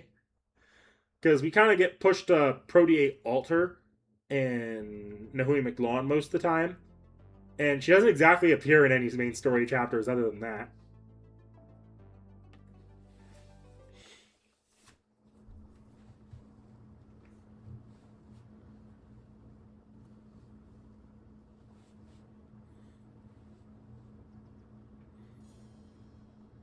This is nice. It's so pleasant here, even without AC. Come to think of it, I wonder how Moon Dubai's climate is being controlled. While we were touring Dubai, I thought it was natural. It's not, though, is it? I don't know which facility is controlling the climate, but it appears to be set to replicate Earth's environments to keep it hospitable for the third-gen new humans with organic frames. The sun is merely a symbol on the dome's surface. It's there as a service, even though it means little to AIs. Frankly, organic frames and the act of recreating Earth's climate are both meaningless and inefficient as far as AIs are concerned. I don't understand why they would choose to emulate the old human race's lifestyle. Or rather, such a restrictive lifestyle. Well, we still can't shake the habit of telling time by the sun's position, so I find that service very helpful. I also think it's good to split up the days into day and night periods so you know when there are times when you don't have to do anything. I think that is one of the things that make human life more fulfilling. I don't understand what you're talking about. It's all very abstract.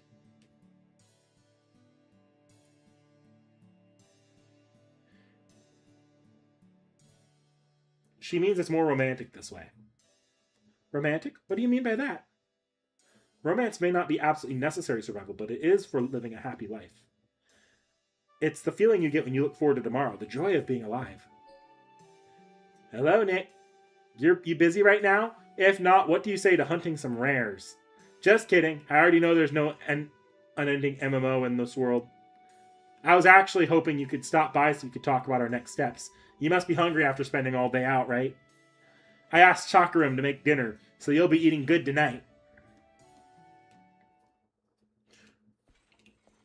Okay, but like the Master and Jinako playing an MMO together would be peak.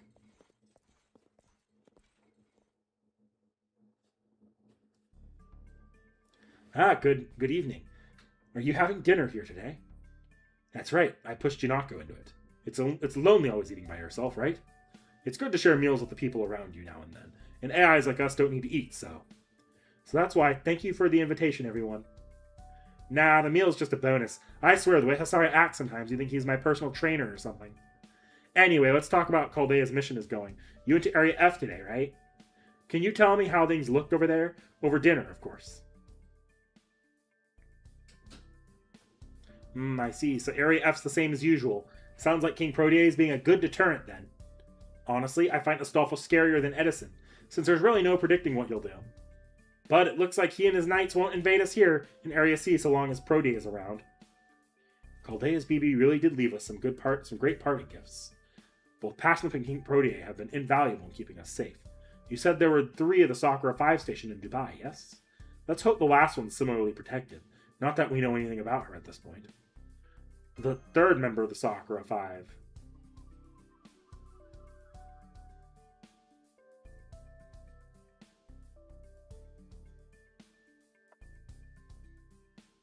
She might help us, hinder us, depends on her mood. Hey, it'll be fine. Since we're up against BB Dubai, I'm sure she'll join us with no reservations.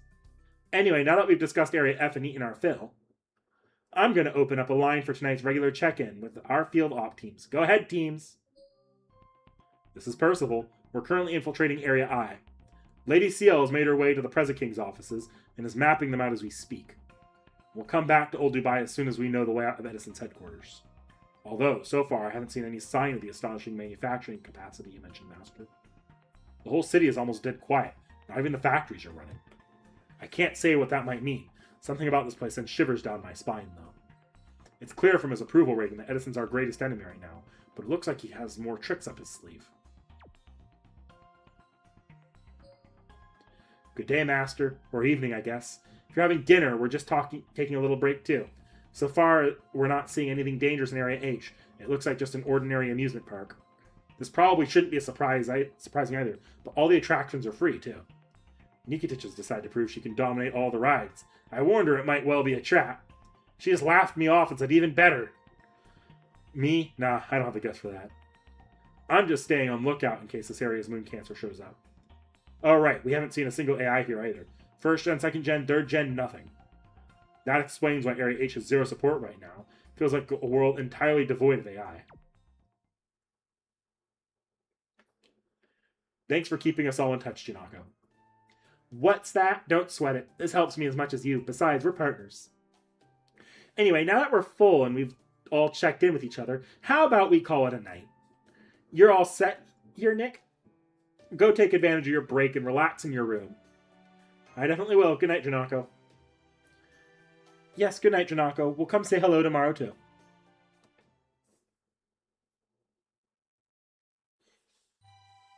Yeah, I'm so glad Nick and Mash are feeling at home here. I can rest much easier knowing the world, or the worst, has been avoided. What do you mean by that? Were you worried they might sympathize with another area's moon cancer? That hardly seems likely. Nick and Mash seem to be very rational old humans. They never agree with the other moon cancer's opinions, right? Yeah, I know. Them being so rational is actually why I was scared. I was worried they might look around at this city full of new humans in a world where only AI survived, and come to resent AI as a whole because they're so clearly behind the times here. You really thought that would be enough to make them resent us? The fact that they're old humans is only a fact. There is nothing good or bad about it. It's simply a difference between us. I can see where she's coming from. There are a number of AIs who see all old humans as enemies. It's just that those feelings come from punching up, so to speak. Reactions born of jealousy and fear. But no matter how much old humans might pale when compared to us in terms of specs, we all respect them for the fact that they're natural organic life. And of course, they're life forms that weren't made through calculation. It's the one thing old humans have that AI like us never will. Right, so we see value in rare things we don't possess, regardless of what those things are. But old humans aren't like that. To people from the 21st century, AI will only ever be an artificial creation. Even third-gen AIs like us will probably only seem like imitations of the real thing, which is to say them. AIs were made using human history as their foundation, and individual records as their genetic code. Old humans would never see us as anything more than monsters meant to replace them, no matter how much we were celebrated as a new kind of humanity. That's fine. That's how it should be. It's only natural for them to see us that way. The problem isn't with old humans. The problem is that we ourselves haven't been able to shake those doubts. Do we really deserve to call ourselves humanity? Are we really their replacement? I'm sure this thought crossed all of our minds since BB2 reactivated us, but if there are no humans left on Earth now, then the AI like us should never have been made in the first place. Well, I'm sure the old humans would feel that way since they've all gone extinct now, but... I swear, for someone who claims to be a scoundrel, Sarah, you can be a real neurotic mess sometimes. Speaking as a member of old humanity myself, nobody would ever think that. AI is a crucial technology, and guys like you who take it to its logical conclusion are the ideal humans. You never rest it, you never fight amongst yourselves. You never slack off, sometimes you never hold that above anyone's head either. Many religious people spend years to get to that point. You AIs are basically born that way. I used to know a guy actually. He was almost like a Buddha figure, though I wouldn't go that far.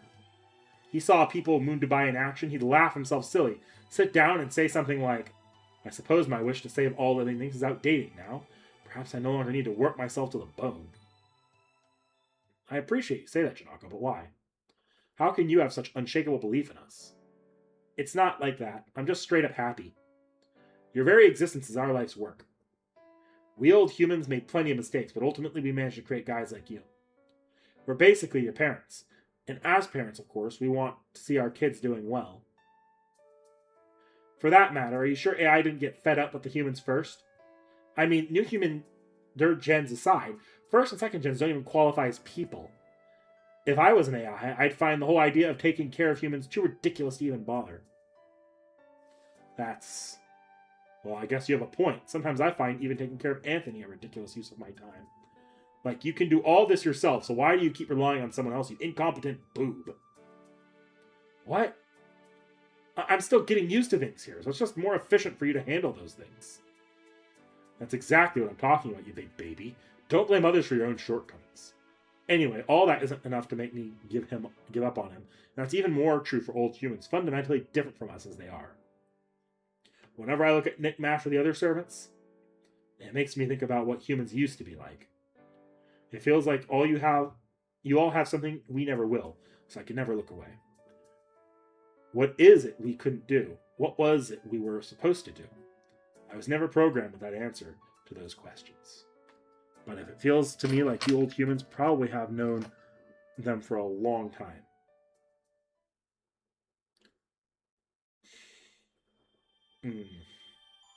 Okay. That was a short section.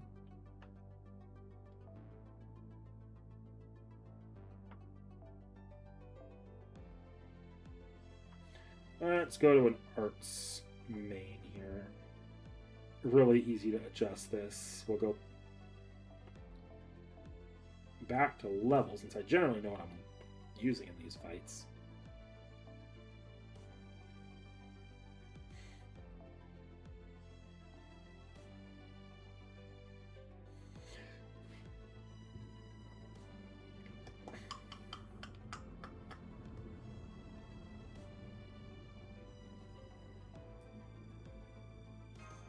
Okay.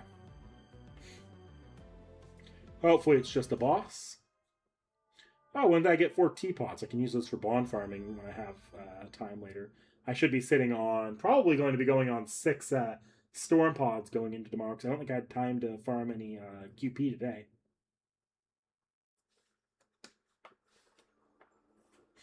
Earth is beautiful. Nature is beautiful. Whether they are good or bad, anyone taking this site would think the same. In their heart of hearts, they may fear nature. They may see it as no more than a stage prop to make themselves stand out. Whatever the case, so massive a natural landscape calms the mind.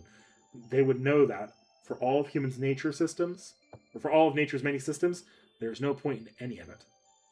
There is no purpose to anything nature does. It only experiences neither grief nor anger, neither joy nor arrogance.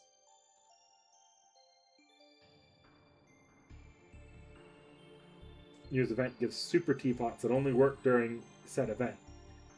Yeah, I think you're right. I think I do remember that. It is no feeling so absent, and so is absent the elements of human society that makes people lose heart. That's why it's so calming. That's why it's so enticing. People can sense that they belong here, no questions asked.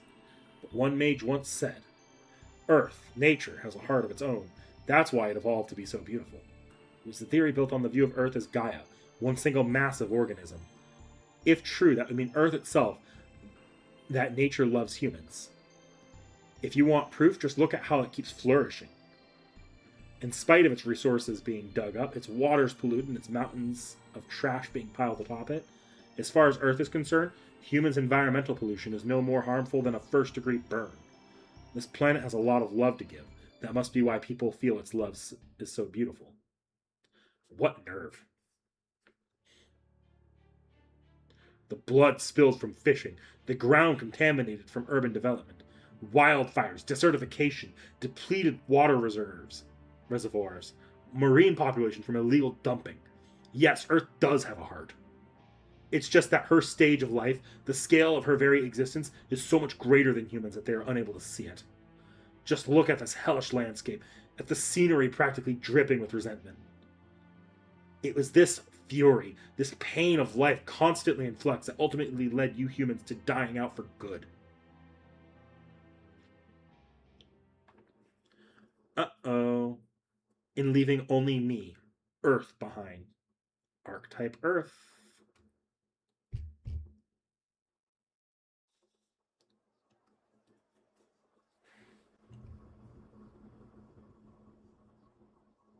It almost felt like McLawn all over again. Say, what's going on outside?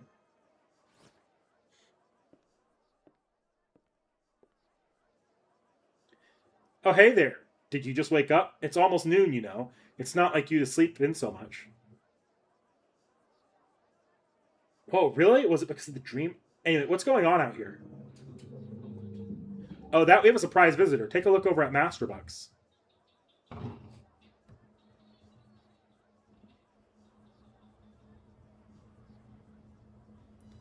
Hey, look at that. She looks like an actual princess. She's no ordinary servant. I think she's probably Area H's moon cancer. If she came here to see Jinako, Jinako would probably be dead by now. So I think she must have some other reason for her.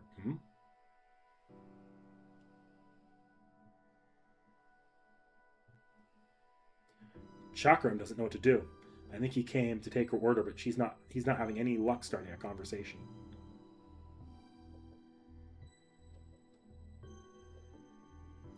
Two vertical jumps. Definitely a sign he needs help. I've seen it before.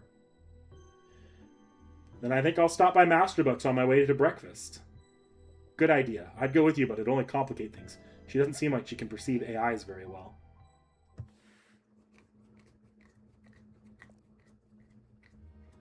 Hi there. Everything okay? Nick. Thank goodness you're here. This customer's having trouble. The touchscreen won't respond to her. She doesn't seem to know how to order either. I don't know what else to do. I know how to order. I just don't know what any of these drinks are. I can't drink something if I don't know what it is. I don't want to choose wrong. May I ask who you are? Are you from this town? Good day. A pleasure to meet you. I'm Archetype Earth, the moon cancer from Area H. I know this is sudden, but could I ask you to show me around? These AI and I seem to be on different wavelengths. But you have a nostalgic scent about you, so I think we'll get along fine.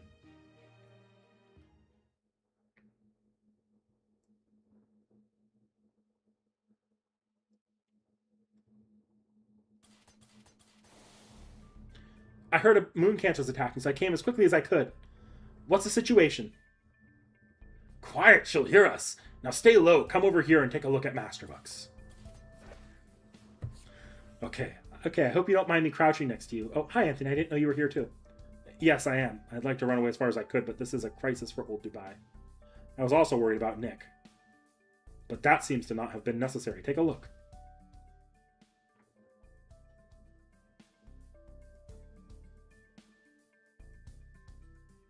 Oh, they're having a pleasant chat. You can almost feel the friendly vibes all the way up here. Right? I noticed this too when he saved me, but Nick really is incredibly amiable. He seems like the kind of person who would walk up to a living bomb and casually ask them what they were up to today. I really admire that sort of personality. It's true, Senpai is the kind of person who would say, so they're a bomb. That doesn't have to mean they want to blow up every day. I see, so it seems both you and Nick have the right stuff. The right stuff? What do you mean? I mean that you two are both naturally bright and good-natured companions. You'd rather talk than fight. It's actually lucky Nick's by himself, too. The lack of combatants means the atmosphere is remaining decidedly non-combative. On top of that, the princess may be a moon cancer, but she doesn't seem to be very interested in fighting.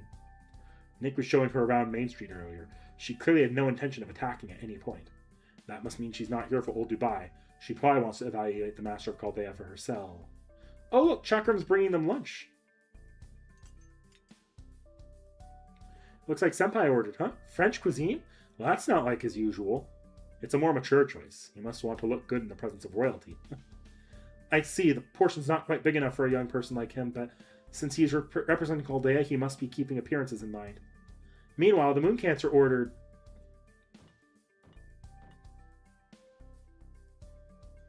a hamburger Merry meal that comes with the toy. I never would have guessed. Yeah, it was my idea to model that meal on the solar system. I'm glad she picked it. Oh, it looks to me like we can leave them to their own devices. Man, I could have gotten a toy.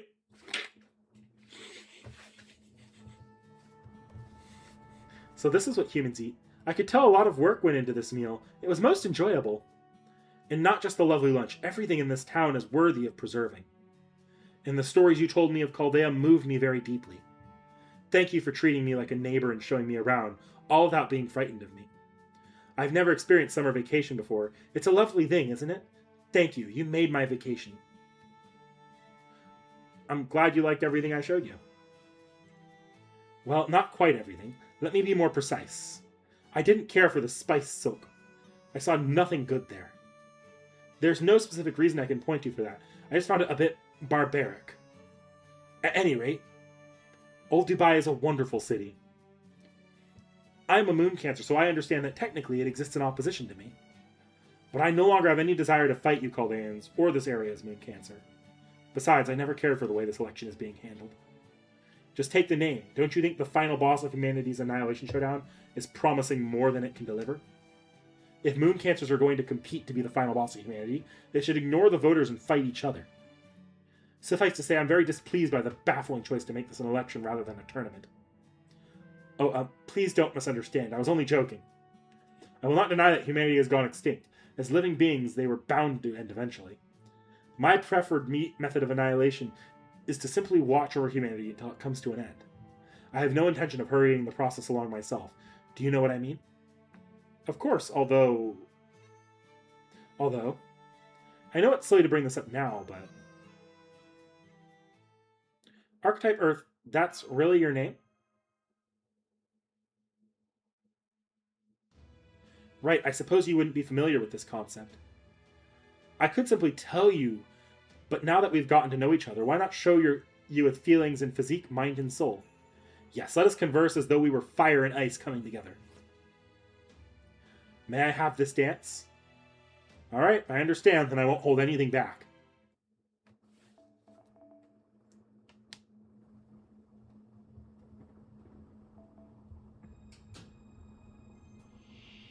Alright, I assume this is a force loss. I don't remember having to win against Archetype Earth this early on. Yeah, that guts tells me a lot.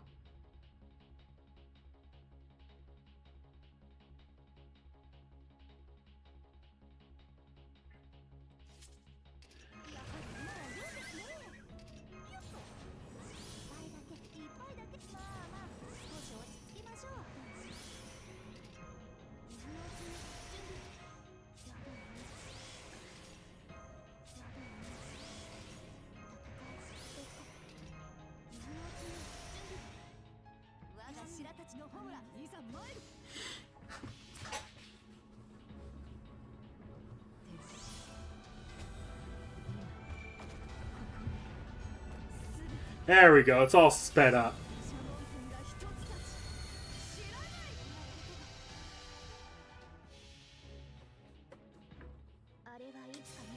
Because I'll need to knock out Archetype Earth on the next round if I want to get through that guts.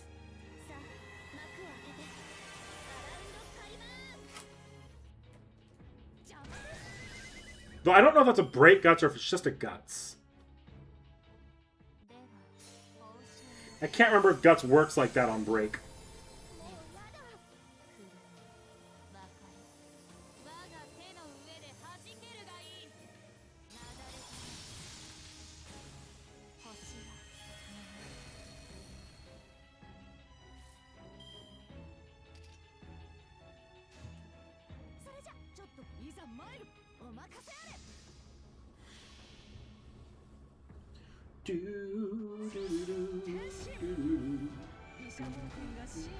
I really like this boss theme. And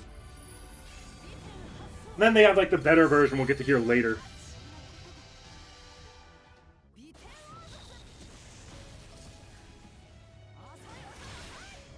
It reminded her of C.I.E.L. I didn't catch that.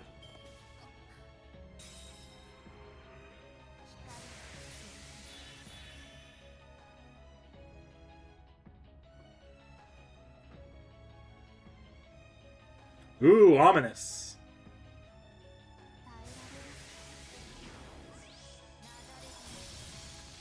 That's fine, we don't need our skills this round.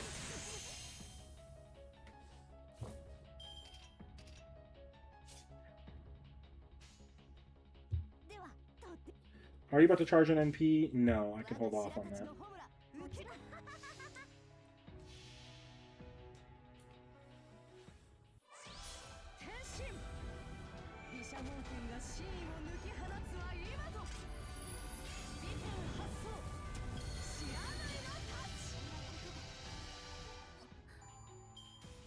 Easy. Archetype Earth, more like Archetype Fraud. I think her next fight's actually a little bit harder. So I did have to win that one.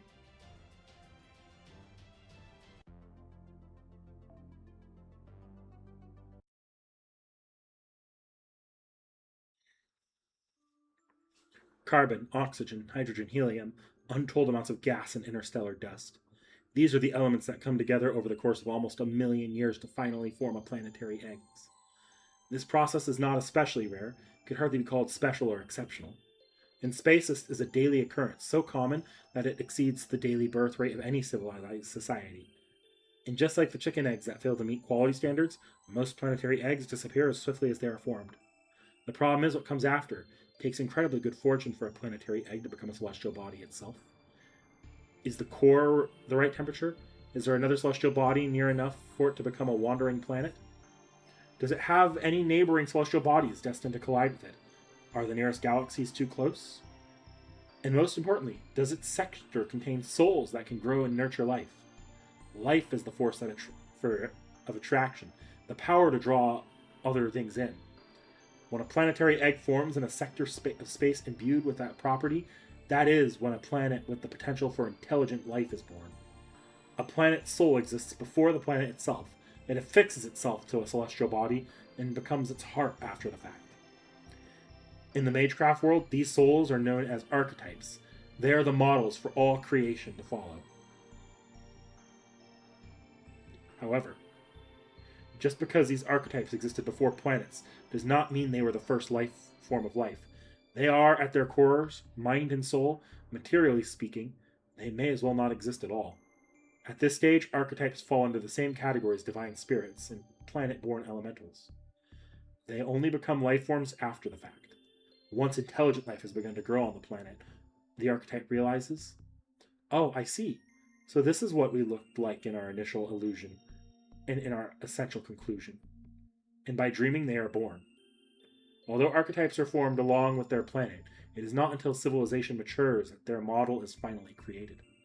Despite being inherently supernatural as their planet's brain, they can't even tell what they themselves look like without intelligent life.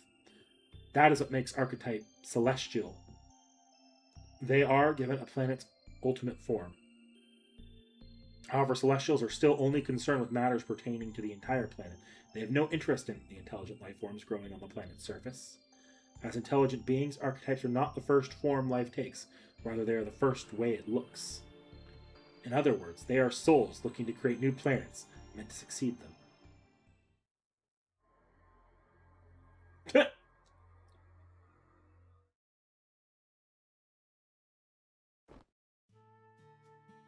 It feels like my mind was just expanding. Are you back with us now? Please don't pay that any mind. It's no big deal. At any rate, I think I've been here a bit too long. I'd better be on my way.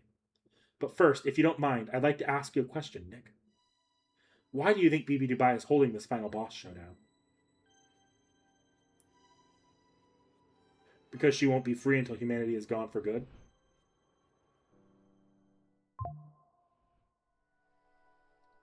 Oh, I see. Yes, that could be part of it.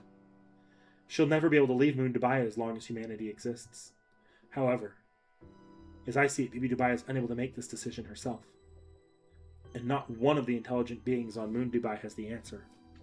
So she's collecting samples of various extinction theories with the intent to choose one of them. This is the largest mystery surrounding her, or rather Moon Dubai itself.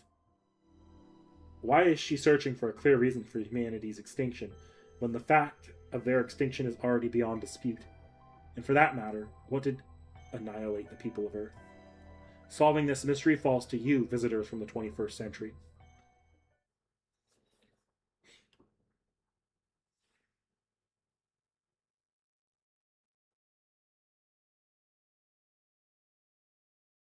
Later that day at 8 o'clock p.m. Nice work, everyone. Yeah, seriously, great job. I'll be poring over all this data you brought back about areas H and I for sure. She who controls the information controls the election. This data will make it much easier for us to strategize. So Area H really is a non-combatant zone, huh? Looks like it's just a straight-up amusement park. Yeah, nothing there even looked like a weapon. All the attractions were fun and exciting. I just wish we could have seen what the area's moon cancer looked like. Yeah, I never would have thought she'd come to old Dubai herself. Thank goodness nothing bad happened. Quite right. At worst, she could have killed Lady Jinako and Master both while we were away. But fortunately, it looks like her visit was happily uneventful. Just knowing that Area H's moon cancer, Lady Archetype Earth, isn't our enemy is more than enough. Wrong person to say that in front of Percival. What is it, ladies? What is it, Miss C.I.E.L? Something on your mind? No, it's just, well, are you sure that Moon Cancer was really Archetype Earth? From what you've told us, she sounds like nothing like the Archetype Earth I know. You're familiar with her, C.I.E.L? Huh? Well, I've never met her or anything. I do know the same things about her as every executor, though. The Archetype Earth I know is a true ancestor vampire who has no common sense, thinks only of herself, can't read a room, and causes trouble everywhere she goes. They say not even grass grows in her wake. So she's a walking natural disaster. Right. Imagine a hurricane that's always bouncing around on its axis while it moves. That's her in a nutshell. At any rate, it's good that we know who Area H's Moon Cancer is now. I think we can afford to wait and see how things play out with her. What about Area I? What did you find there? They've stopped producing mechanized soldiers. Now they're building something near the Ferris wheel. Lady C.I.E.L believes it's some kind of transformer station. A transformer station at the Ferris wheel? What's that lion thinking? Is he trying to attract votes by offering free rides or something? Well, anyway, in that case, let's wait and see what he's up to. Besides, if the Ferris wheel starts working again, it'll liven up things for all of Moon Dubai. I, for one, fully support Moon Dubai getting more recreational facilities. These AI clearly need all the fun they can get.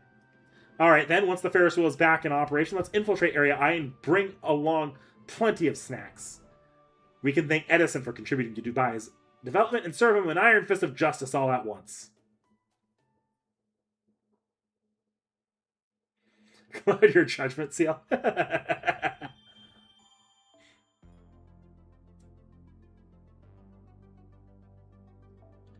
Login time.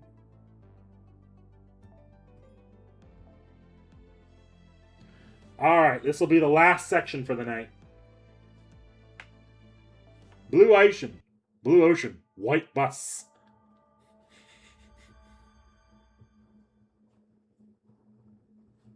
Blue skies, white clouds. That beach wasn't there before? Was it not? I didn't catch that.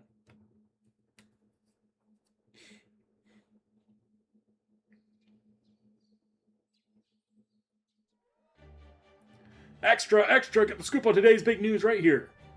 There's an ocean on Moon Dubai now. The ancient beach in Area A is back in business. Okay, I know I said this place could use more recreational facilities, but reopening a whole ocean? I mean, we're still in the middle of an election here, right, Nick? I don't know about that. Looks like others can't wait to go.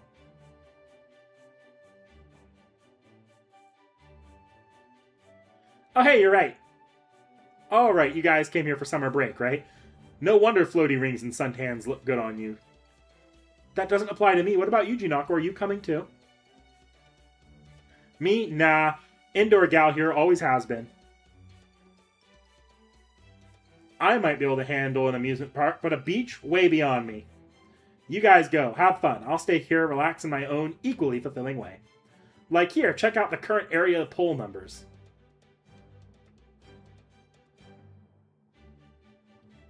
That's a lot of change. Wait, Area A is at 0?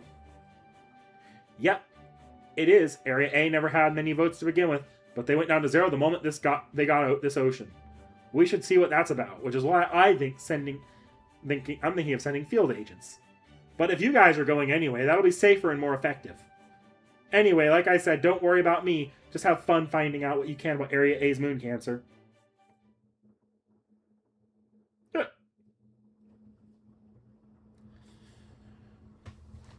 Do they double as built-in flotation devices?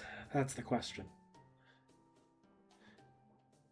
And now we're here taking our familiar sandship ferry to Area A across the inland river. Master, as our leader, is there anything you wish to say to us before we arrive at the beach?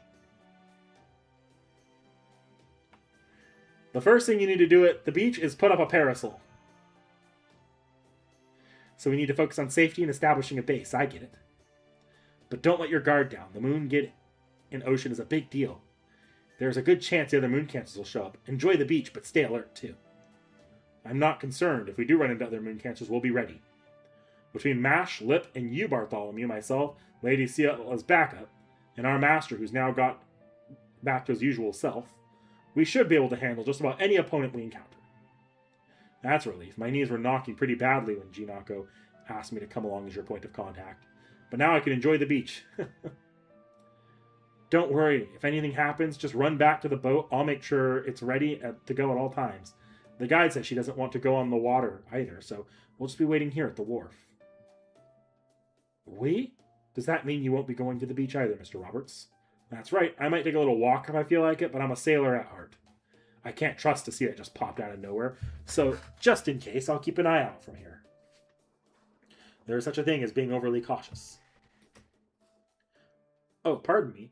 There's a small anomaly in our detection systems just now. It could mean something is headed towards us. Shall I stop the ship? No, let's keep going. If it's an obstacle, we'll get rid of it. Sorry, guys, but would you mind keeping an eye on the river from the deck? You might be getting an unwelcome visitor from the sea.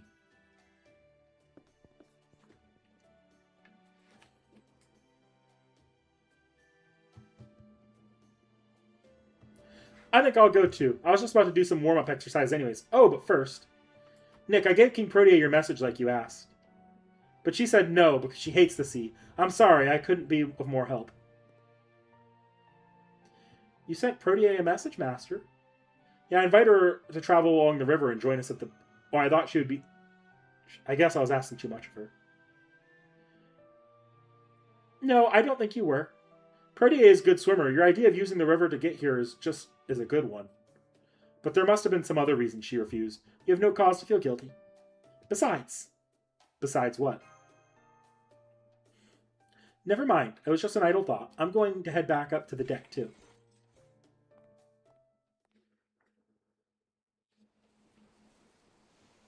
I'm here. Is everything okay? Master, we have an unexpected development. Take a look up ahead. Oh, no way we're missing out on the new rec facility. The Laughing Moon Night Brigade is going to be the first one on the beach. We're not letting you in Area C shut-ins anywhere near that ocean. Get ready for some engine trouble. Moo! Why did the pig moo?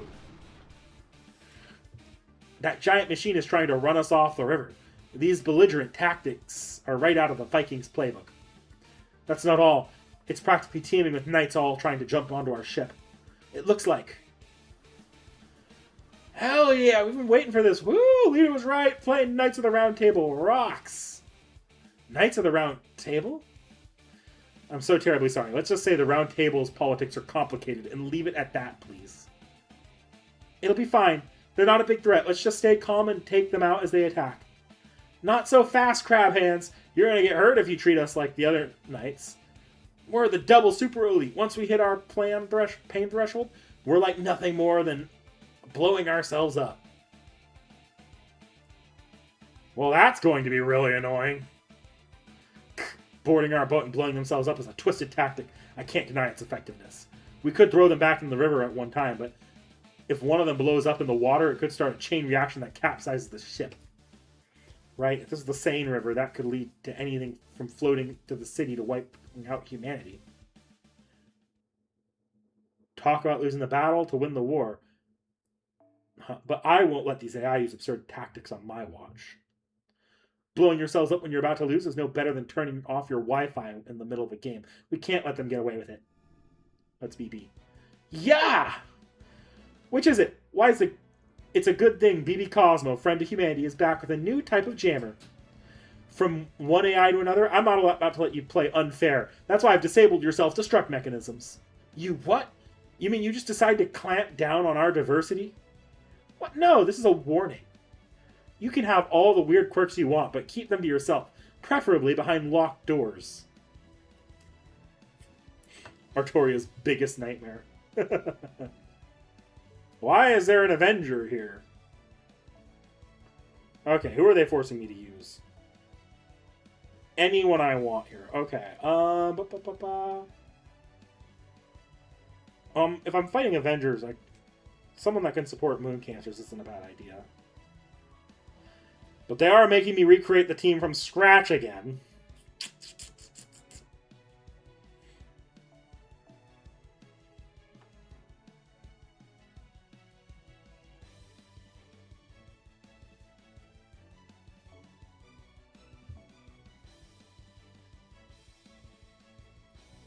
Oh, wait, I should be up here for MASH. Wait, no, this is sorted by level, isn't it?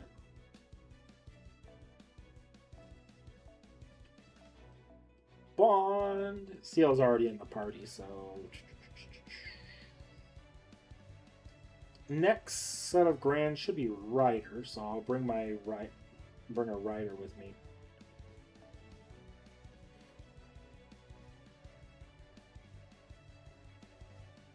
Oh yeah, I'm gonna put cranking on.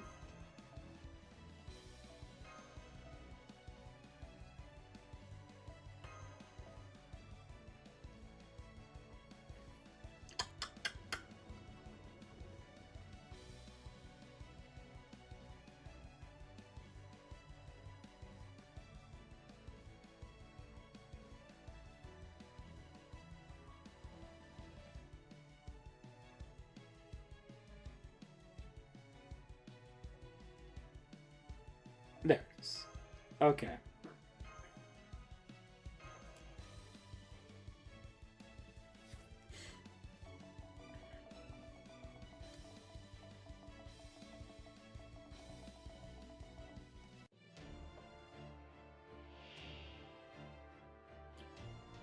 Wait, who better be an archer?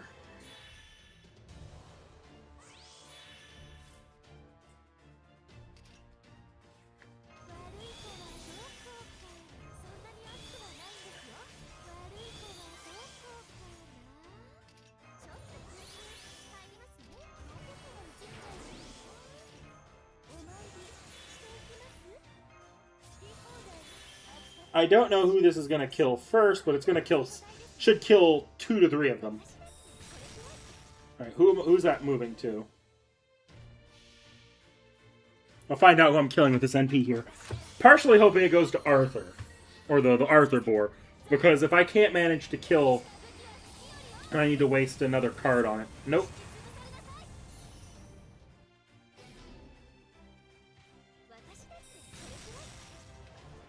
Okay, I can at least spawn another NP.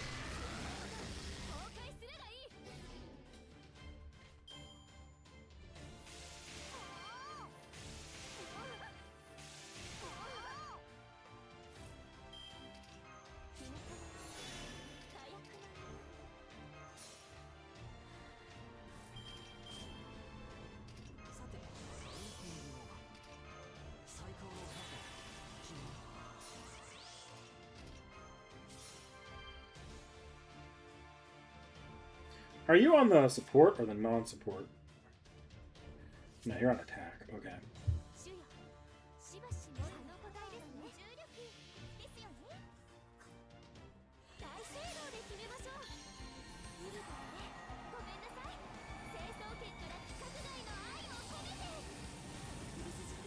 And dead.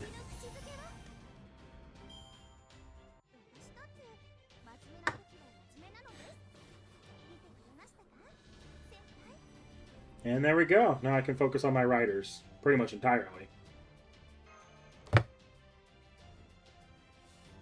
I'm doing the bond levels on my servants in order of the grand raids because it means I have to focus less on them as we go. And it's also helpful for when I get to the grand raids, I can actually be farming out some of the class trees.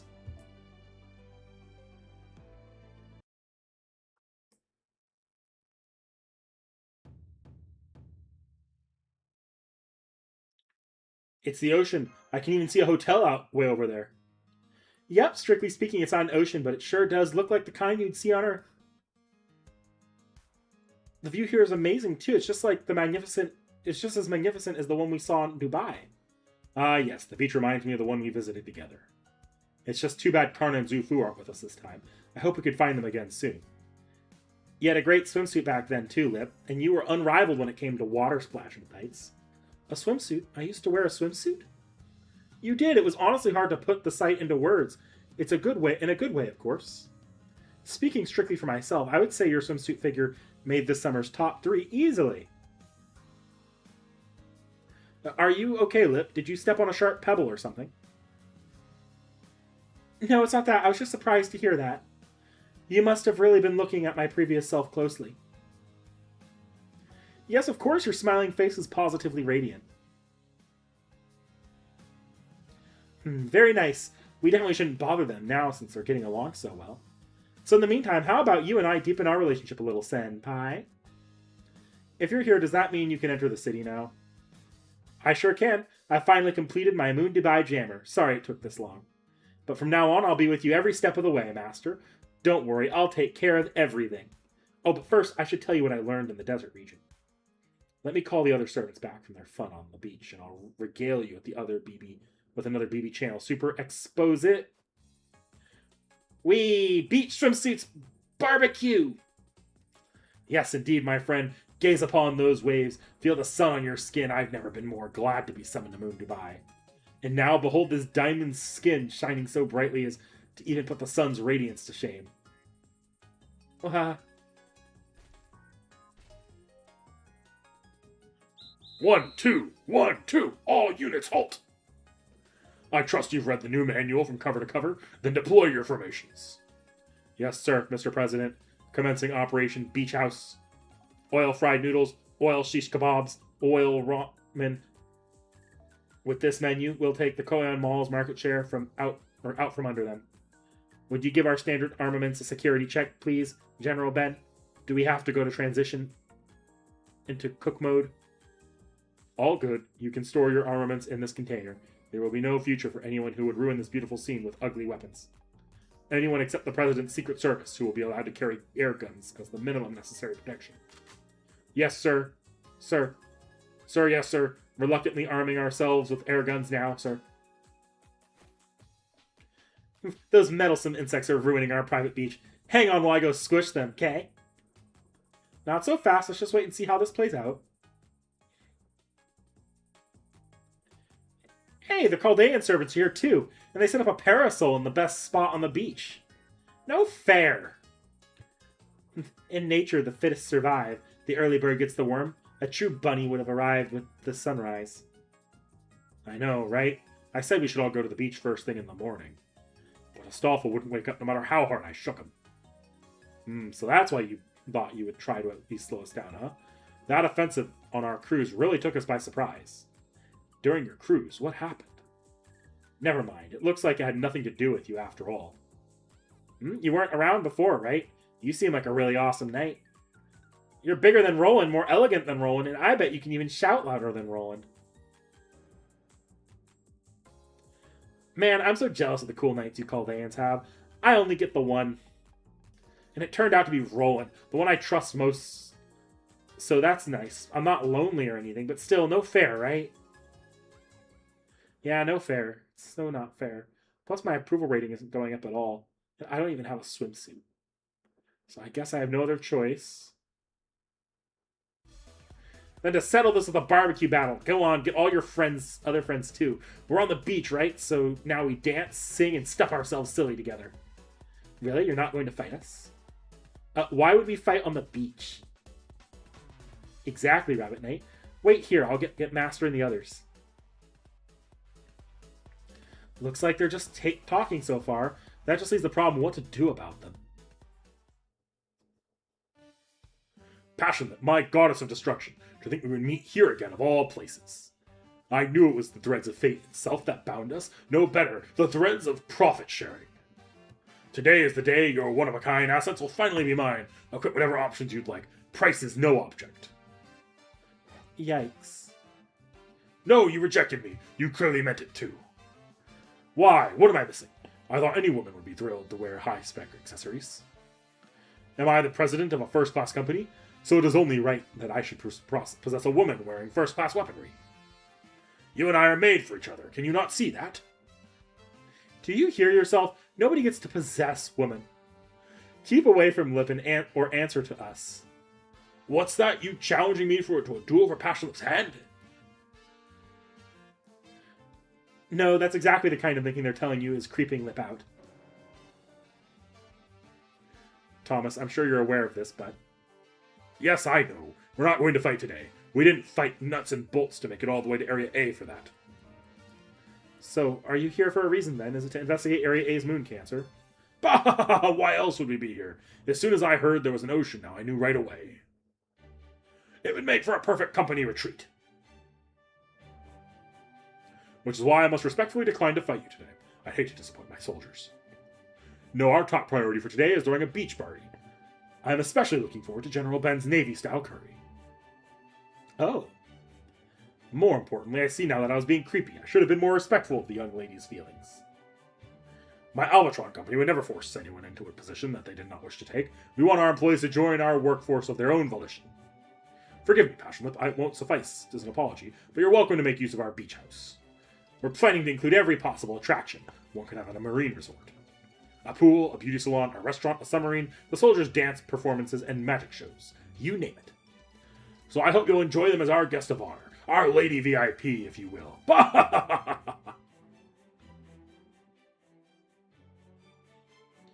Well, things are looking peaceful here, too. Do you think? All signs point to one big beach party.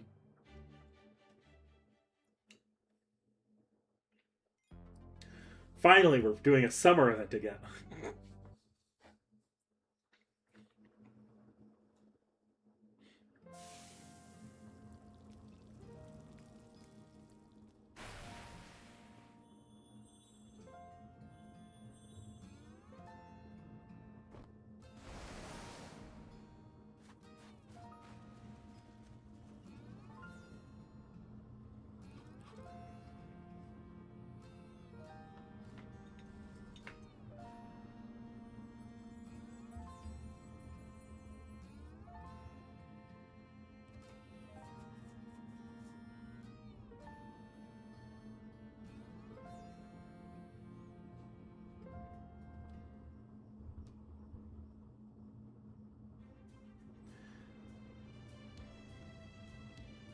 It was yummy. So, hey, why is there a beach here now, anyway? Oh, I know. It must be a curse from Area A's moon cancer. Oh, right. I'd forgotten there was a moon cancer here. They must have the lowest approval rating of them all. What kind of moon cancer are they? She calls herself the Great Angel of the Sea, or rather, she used to. She proposed that humanity ended up dying out after Earth miraculously became completely covered in seawater. But then, yesterday, she suddenly declared she was withdrawing from the race. Withdrawing? Perhaps it's disparaging of me to say this.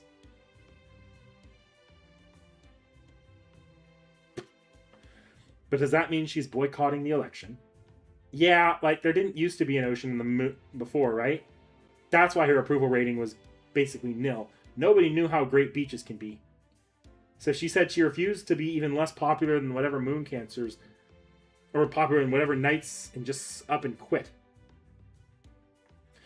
Then right after that, the ocean appeared. I think it's the Great Angel of the Sea's final miracle. She probably wanted to flood all of Moon Dubai, but she was only strong enough to make this beach. Oh, come on. No one would be that stupid. Never mind. I wonder if this Great Angel of the Sea's master is like. Maybe they're a marine biologist AI or something. Area A's master is Ryudai. He's the third generation who used to be well-known academic before becoming an AI. He was a historian. His focus was on the 13th and 15th centuries. He loved to research primary sources. He used to quietly talk about how each time period had its own miracle of God and how that miracle functioned. He's one of the few citizens in Moon Dubai studying what happened prior to the year 2000. Oh, that's why he summoned the Maiden of Orleans. If he's a historian and religious researcher, she's obviously the Choi. Shh! Shut up, Roland. She's the Great Angel of the Sea, remember? Do you happen to know if this Ryudai person is here as well? We've been looking for him ourselves, but no luck so far. If you find him, I'd appreciate if you took him into your custody as quickly as you can. You make it sound like he's royalty or something. You're both masters, so isn't he your enemy? Enemy? Of course not. Our purpose was to summon moon cancers, that's all. I certainly never signed up to fight any other masters. Nor did I. I respect Anthony's human rights. We are equals. We would never try to kill one another. But Ryudai is important for different reasons. He used to be mayor of Moon Dubai. Of course, that was prior to the year 3000, before BB Dubai reactivated us. Could I ask you something about that? You said BB Dubai reactivated you. Does that mean everyone on Moon Dubai had shut down before then? If so, why? What was it an energy shortfall? Or was it because the people of Moon Dubai decided to cease their operations following the extinction of humans on Earth? I'm sorry, I don't actually know that either. All I know is I woke up one day and noticed it was 3,000. And then I checked my logs and saw I'd been shut down for almost 30 years. The shutdown period varies from AI to AI, though. Some of us were shut down for nearly 100 years. But then one day, BB Dubai woke us all up at once. That's right, BB Dubai reactivated all citizens of Moon Dubai.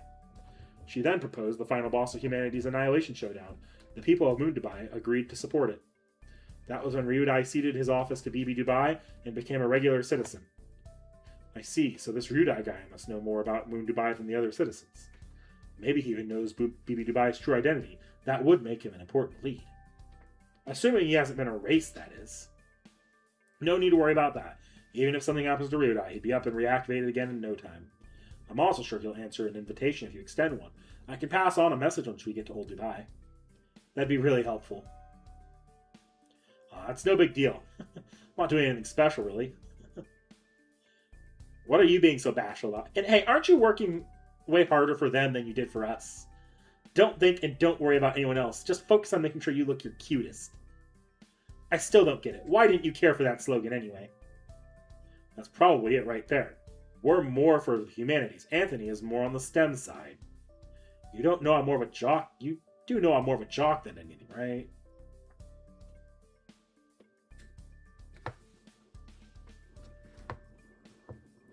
So I was wondering, how did you get Roland to join you, Astolfo?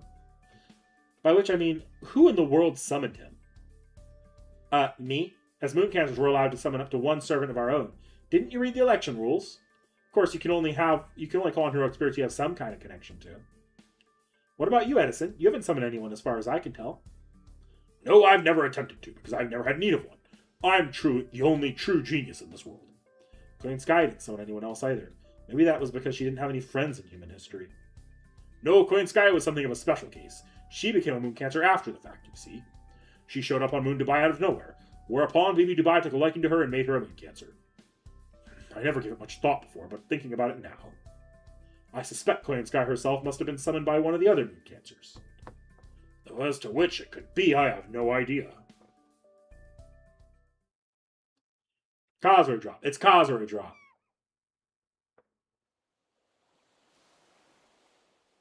Feels like our Dubai trip all over again here.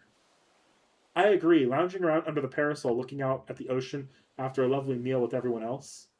It really does feel like a paradise on Earth. Well, the moon. I think I could see why neither Edison nor Astolfo are acting in their capacity as Mooncancers right now. Where did Bartholomew go? I didn't see him anywhere. Bartholomew went back to the ship. He said he would keep watch just in case.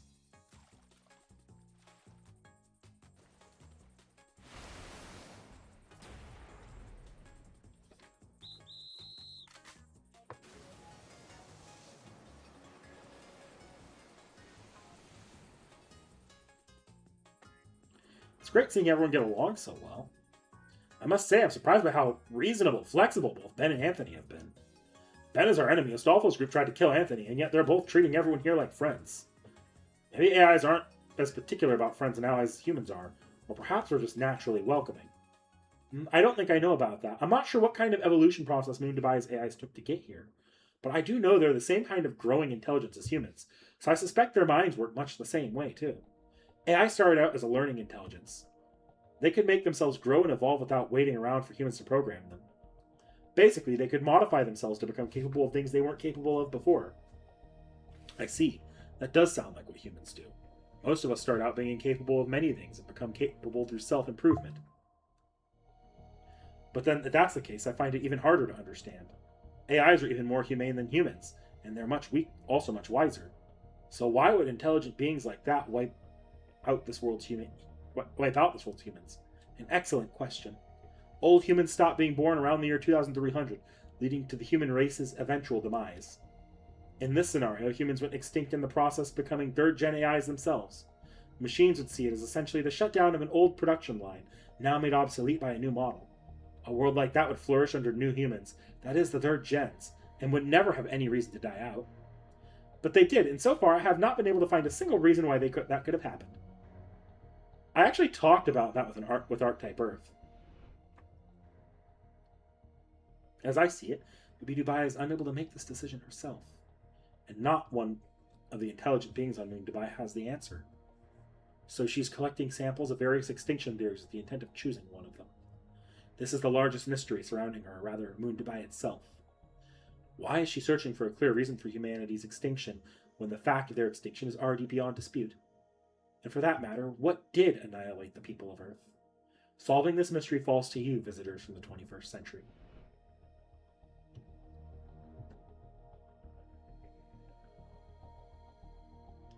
Well, if something destroyed the people of this world deliberately, AI is the most likely suspect. Third-gen AIs aren't the only ones here on Moon Dubai. There are first and second gens as well. And there's no hierarchy among them, no major differences in capability. There's a chance first and second gen AIs would clash with third gens for being too human. That's definitely not impossible. Differences in values and priorities may have caused escalating discord over time. Plus, there actually was a war between humans and AI around AD 2299. No, AI would never go and wipe out the human race. They simply don't have the urge to kill humanity. Why are you looking at me like that? I'm a devil, so I'm the exception that proves the rule. Anyway, even in my case, I might put pressure on humanity for various reasons, but I never wanted to kill them. No matter how much humans screw up, or how close they come to ruining the Earth by trying to satisfy their desires. And any AI of this level would be able to solve any resulting problems in the time it takes you to brush your teeth. They'd just be like, okay, I'll take care of it, and keep on looking after humanity like nothing had happened. Besides, humans aren't stupid. If they actually had done something to wipe themselves out, that's exactly the kind of situation AI would step in. As far as AI are concerned, the extinction, decline, and suffering of humans means extinction, decline, and suffering for them as well. AIs live to serve humankind. It's what gives our existence meaning. The very idea of AI trying to replace humans is so stupid it's not worth considering. In theory, if humanity up and decided to destroy the entire universe, we AI would be right there helping them. So if there's one thing I can say for sure about this world, it's that AI evolution was not the cause of the downfall. And by the same token, as an AI herself, BB Dubai can't destroy humanity either. So we just still don't have enough info to go on. Not yet, but what you told us earlier was very helpful. We can no longer care for the people of this world. They're already dead and gone. But as Archetype Earth said, it's up to us to find out why that happened. Maybe the reason Moon Dubai invited all of you here was so that you could find the answer to that mystery.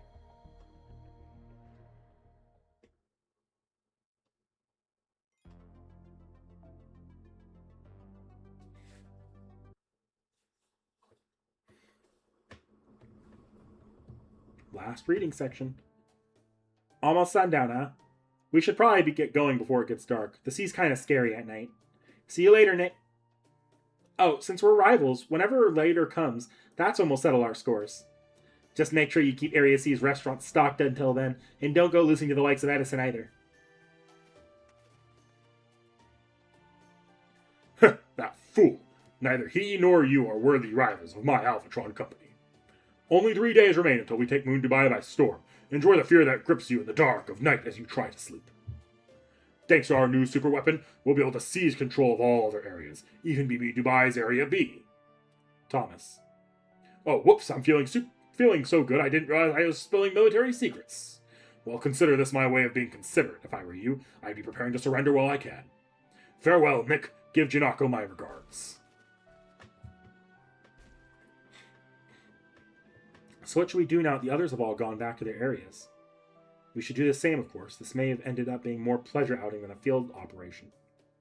But at least we now know for certain that Area A's moon cancer is out of the running. Holiday's over, huh? Well then, I think I'll go off on my own for a bit. I'll be over investigating Area H, or rather, keeping watch over it. But don't worry, I'm sure we'll cross paths again soon enough. How do I know? Because there's no way that true ancestor is going to keep quiet forever. I'm certain she's going to show up again and make trouble for you all in the worst possible moment. My weaponry has been slightly adjusted due to the differing regulations on this world, but when up against a true ancestor, these restraints don't apply. So I'll be saving my energy for the battles that come to make sure I can be as helpful to you all as possible. C.I.E.L up to her bullshit. If we're splitting up anyway, I'd kind of like to investigate the other areas myself. So you can look for Zufu and Karna, right? Yep, but I can't leave Area C unattended, so I'm sure those two will be fine no matter where they are. Karna is incredibly strong, his heart unwavering. Zufu has the tenacity of an immortal. Zufu is the legendary alchemist who went on a quest for immortality at the behest of the Emperor of China. Huh? How do you know about that? I thought Moon Dubai citizens weren't interested in heroes. I actually am not sure why this is myself, but for some reason I do have records of Zufu's research materials. I also have stories about the Amrita from Indian mythology, the herb of rejuvenation from the Mesopotamian mythology, and other various stories of immortality from Japan, such as the timeless fruit or the Yao Bikuni. It's strange, isn't it? We new humans are already immortal. There's no need for us to continue that line of research. Still, I would like to meet Zufu for myself. I guess that makes me something of a fan. He's said to have been the greatest man who led many scholars. He must have been an exceptionally dignified, distinguished man. Well, hopefully you'll get to see for yourself. Anyway, let's head back to the ship. Bartholomew should be waiting for us there. Everyone have everything? Hang on, I don't see Lip anywhere. Oh, she walked off that way earlier. Said something about forgetting something. I bet she's found it by now. Let's go get her. Let me. The rest of you wait for us at the ship, okay? Lip! Oh, is it already time to leave? I'm sorry for wasting your time. No, not at all. Anyway, did you find what you'd forgotten? The foundation of your question is inaccurate. I did not lose or leave anything behind. I was just seeing if this scenery could help me reconstruct my records of my former self. It couldn't, of course, but I didn't forget those records. I never had them to begin with because they were never existed in the first place. So there was nothing for me to recall. I'm sorry. There's nothing for you to feel guilty about, Master. I was only hoping to restore my previous self's records because I had thought it might improve my performance. The more motivated a unit is, the better it is likely to perform. That's all this was. It just didn't happen to work out this time.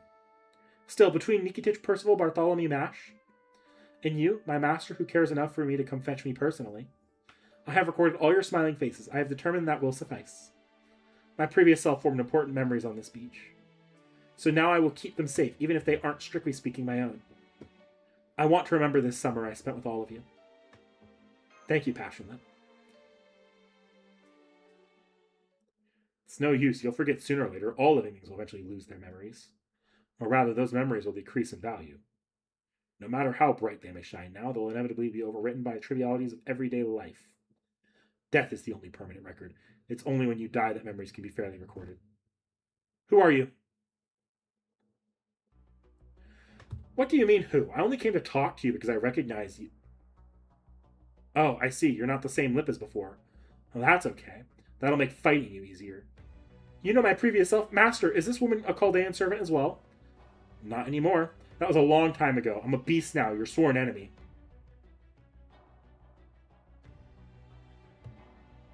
Don't exaggerate. This is a recent change.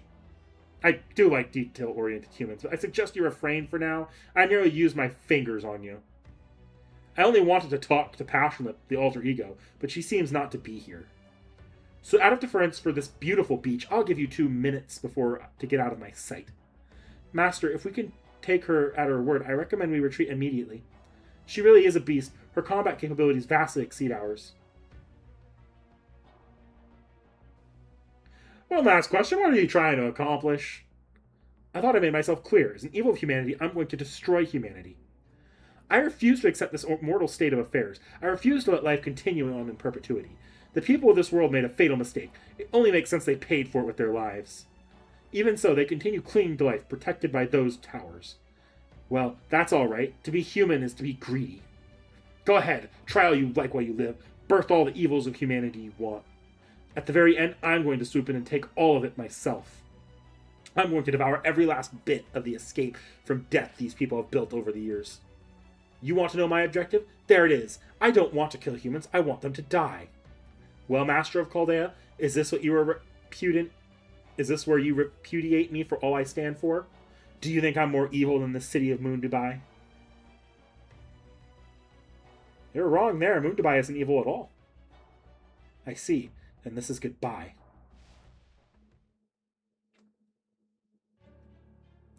Don't worry, I'll make sure you know when I'm about to start the eradication. If you want to keep this city safe, you'll need to come defeat me before I attack a second time.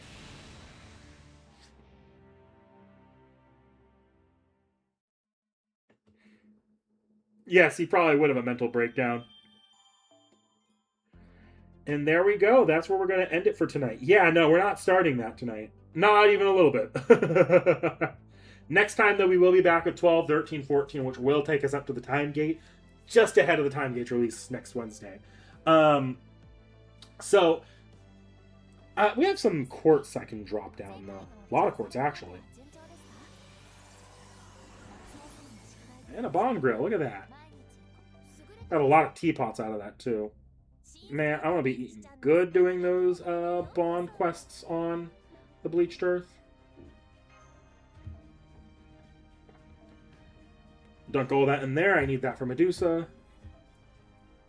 And I am still trying for XX.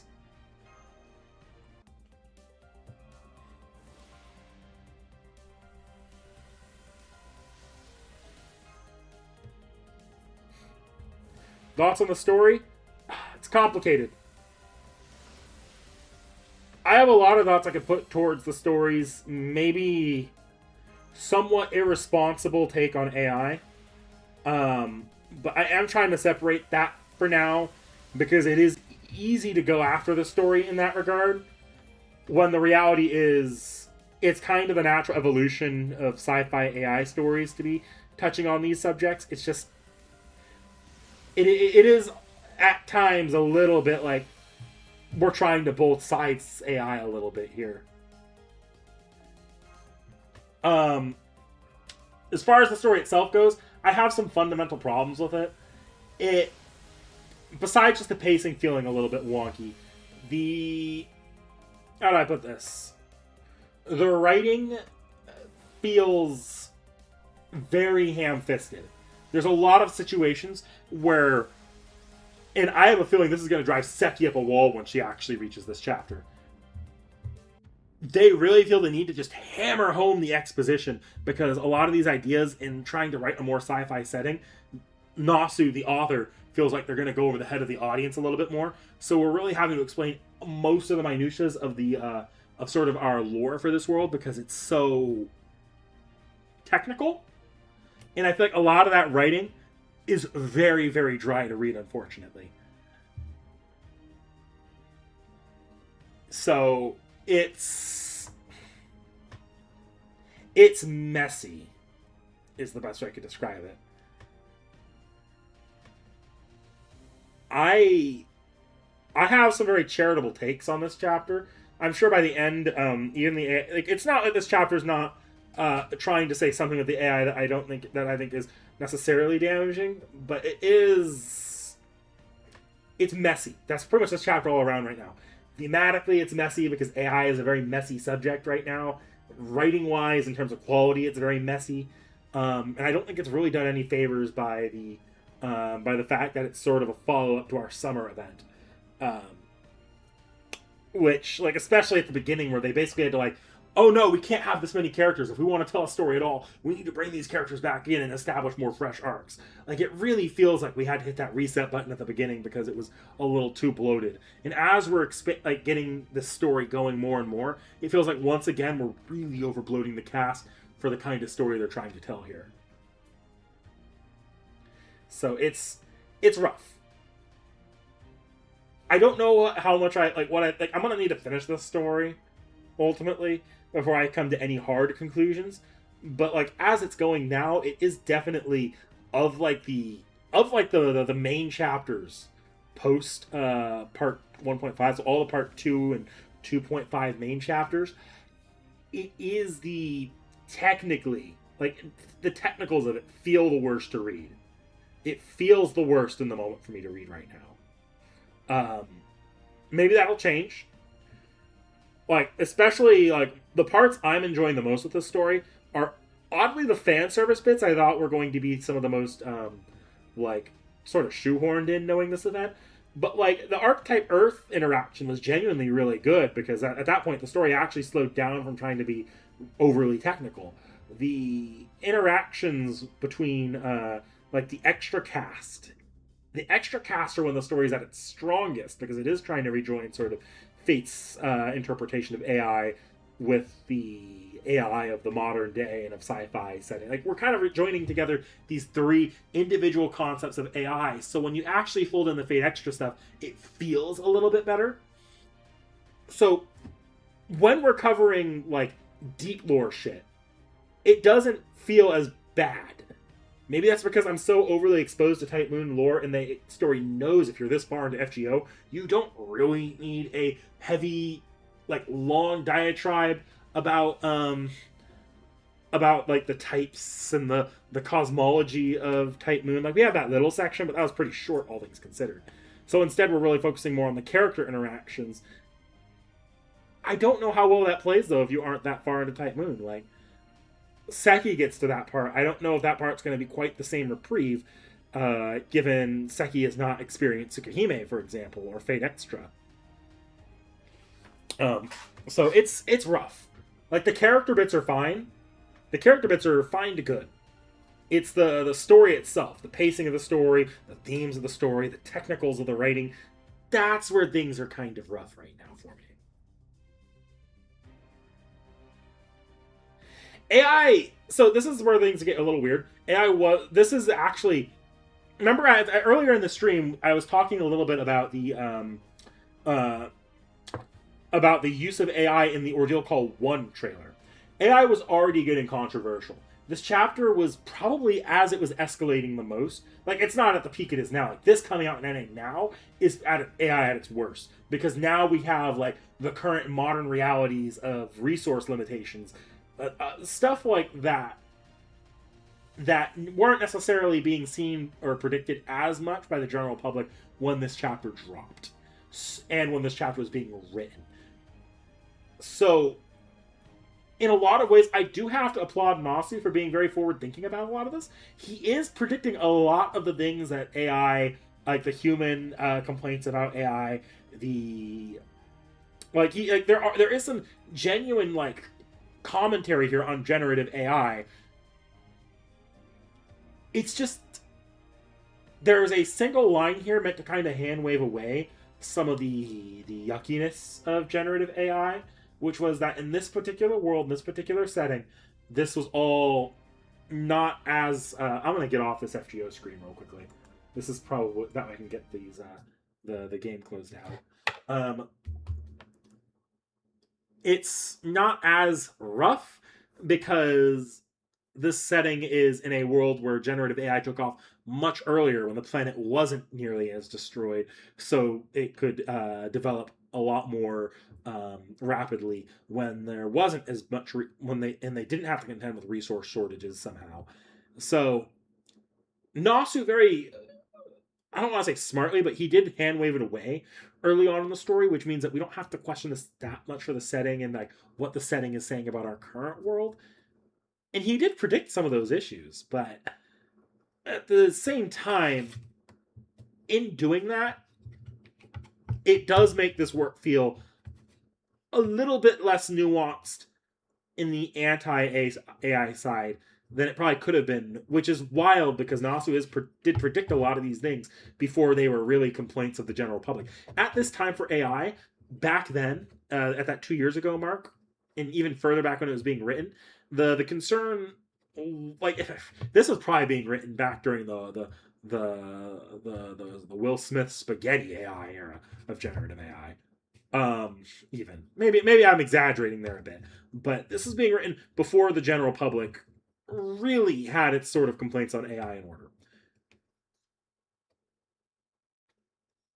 But in trying to sort of forward think about the complaints in AI and hand wave away the nastiest stuff about AI that we are seeing now at the peak of AI being kind of at its like most reviled by the general public, by it is feeling like it's fence sitting a little bit more than I think maybe the chapter was originally intended to, which is unfortunate for the chapter, but that's just the reality we live in. It feels like a very fence city work on AI as we're reading it now. But again, this is once again a sci-fi story written about AI first and foremost. Any sci-fi stories about AI going forward that doesn't address like that doesn't try to incorporate like the current state of generative AI, the progression of it, and doesn't try to and be as forward thinking as Nasu was as far as the progression of it when he wrote this.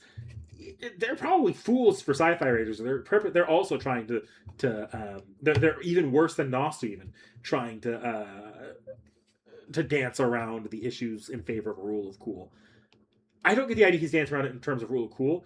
I just think he probably didn't include it because it makes for a much less fun story if we have to also balance it around that, and especially with Type Moon, where you have the issue of BB being a advanced AI. It is kind of rough when you're starting to write in the more modern AI landscape, where you do want to link the idea of advanced AI with the current realities of generative AI. It's rough. It's a rough situation to be in. I think maybe it would have felt like if the story were a little bit less messy in terms of its writing quality and its pacing, maybe it'd be easier to forgive. But or if it had more time to dwell on some of these issues and really hammer them out. Like, and when I say more time, I mean like in a CCC kind of thing, where like this is the entire game, and we're really taking individual chapters to look at these nuances instead of the nuances being kind of folded into the background lore as we're seeing so far. So, yeah, it's messy.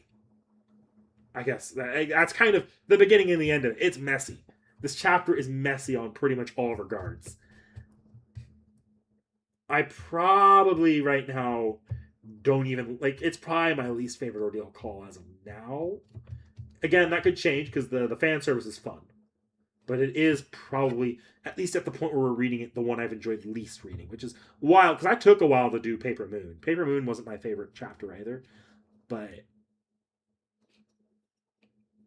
if I wasn't on a time limit and I wasn't reading this on the channel, I do actually wonder how long this chapter would take me, because it's not exactly a page turner.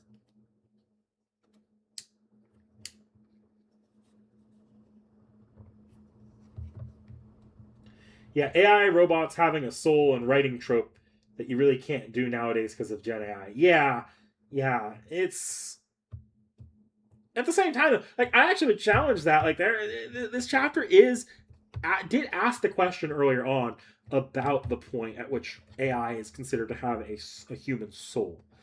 Like what's that arbitrary line? And that is something that other works have asked. In the Discord server, actually, I think I even because I was talking about this in the Discord server a little bit, the AI issue, and I was in the Discord server because I'm a devil's advocate asshole a lot of the times. I did take a little bit of a defensive stance on this chapter a bit, even though I do have my own problems with it. It's not the only work that looks at that either. It's just the first work in this sort of modern era where we do have to contend with AI in creative fields, in generative AI. But like, if you look at that, like what, like the event horizon of AI gaining a soul, a lot of sci-fi works do this. Mega Man is like, I love Mega Man. That series has toyed with that idea of at what point is AI just human, or what point are robots just human. That's been a thing forever in sci-fi. So, can I really like? I don't fault Nasu for approaching that subject. It's just a little messy when you're folding that into Gen AI. It's just a little bit messy, even though that is a logical thing we should be asking as sci-fi writers. It's just in a lot of ways there are more. I think if I had to make a comment at this time, there are maybe more important questions to ask about AI. Is probably the bigger issue with why this feels so sort of gross. Not gross like Nasu. Not saying Nasu is gross, but reading it makes you feel a little gross. Is because there are just more important questions to ask right now of AI than at what point does it become human. There's a lot of questions of like, what are we losing in trying to chase this technology? What are we damaging in trying to chase it? That is like the more like modern that is the more modern sort of pressing question, I think. So I think when we're kind of glossing over that a little bit, that's why it feels a little gross to some people, I think, myself included to an extent. Even if I understand it. I guess so. I'm kind of giving away a lot of what my thoughts are right now. As I'm reading Ordeal Call 3, I'm in the preliminary stages of working on a video for it. I wasn't necessarily planning on it, even though I was thinking about it back when I did the extra sort of marathon, or not marathon, but the extra sort of, it wasn't even a retrospective, but like sort of the extra, is it a tour, I guess? Basically the big Fate Extra review series and review and analysis series I was doing. I'm probably coming back to it for this video, doing this as an entry in that. Though this entry is going to be almost I didn't think I thought I'd be focusing more on the characters when I got to this video. What instead I'm probably looking at more is sort of the world of Fate Extra and like how it approaches AI, because now this chapter throws some of that into question. Like what do we think of AI as far as people go? So I am in the preliminary planning stages for a video going over a lot of this and looking over, and I kind of want to like do a deep dive on this too. This isn't just going to be, the Ordeal Call review. In fact, the Ordeal Call review I hope to get done in like within the first 5 to 10 minutes of that video. I kind of want to do a deeper dive on not only this work, but like where AI in sci-fi is right now as far as writing. Like I took down a bunch of like both modern and historical examples of sci-fi writing on AI across different mediums that I'm going to have to read, watch, etc. So that's going to be an interesting piece to write and work on. I don't expect to have that out until 2027. I might be folding that into our inevitable Ordeal Call 3 off the shelf that we do in early next year, if I'm able to even hammer it out by then. It might come out after that video, to be honest. Yeah, it's a very nuanced approach. I think there's something to be said about sci-fi writing. And I kind of need to see what conclusions this chapter reaches before I can really like go into whether or not this chapter is like net positive or net negative. And there's a lot you can look at about the timing of this chapter. Some of this chapter and its problems with its AI approach is very much a wrong place, wrong time. But I think it's one of the more interesting discussions to have on this chapter because it is in a very unique spot. So that's probably going to be a video in the far-flung future. Just don't expect that immediately. That video is going to require a lot more research, a lot more writing, a lot more prep. I probably want to use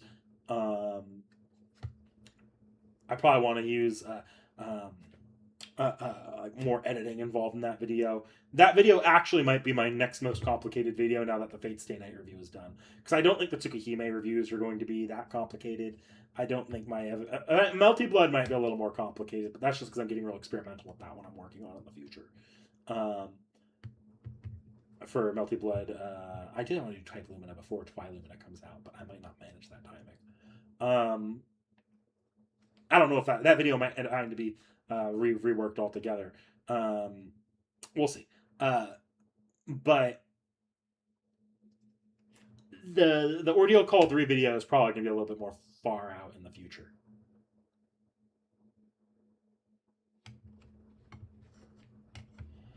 AI wasn't meant to be the main focus of the chapter despite its setting. I see what you're saying, Dakota Doyle. And I kind of know just from doing like lore dives into Ordeal Call 3, and because I obviously I've made it no secret that I have to spoil a lot of FGO for myself on this channel between Seki Reacts and honestly my own curiosity is the reality of being an FGO player on the English side of things that isn't necessarily going through and reading the Japanese translations for story to get the story.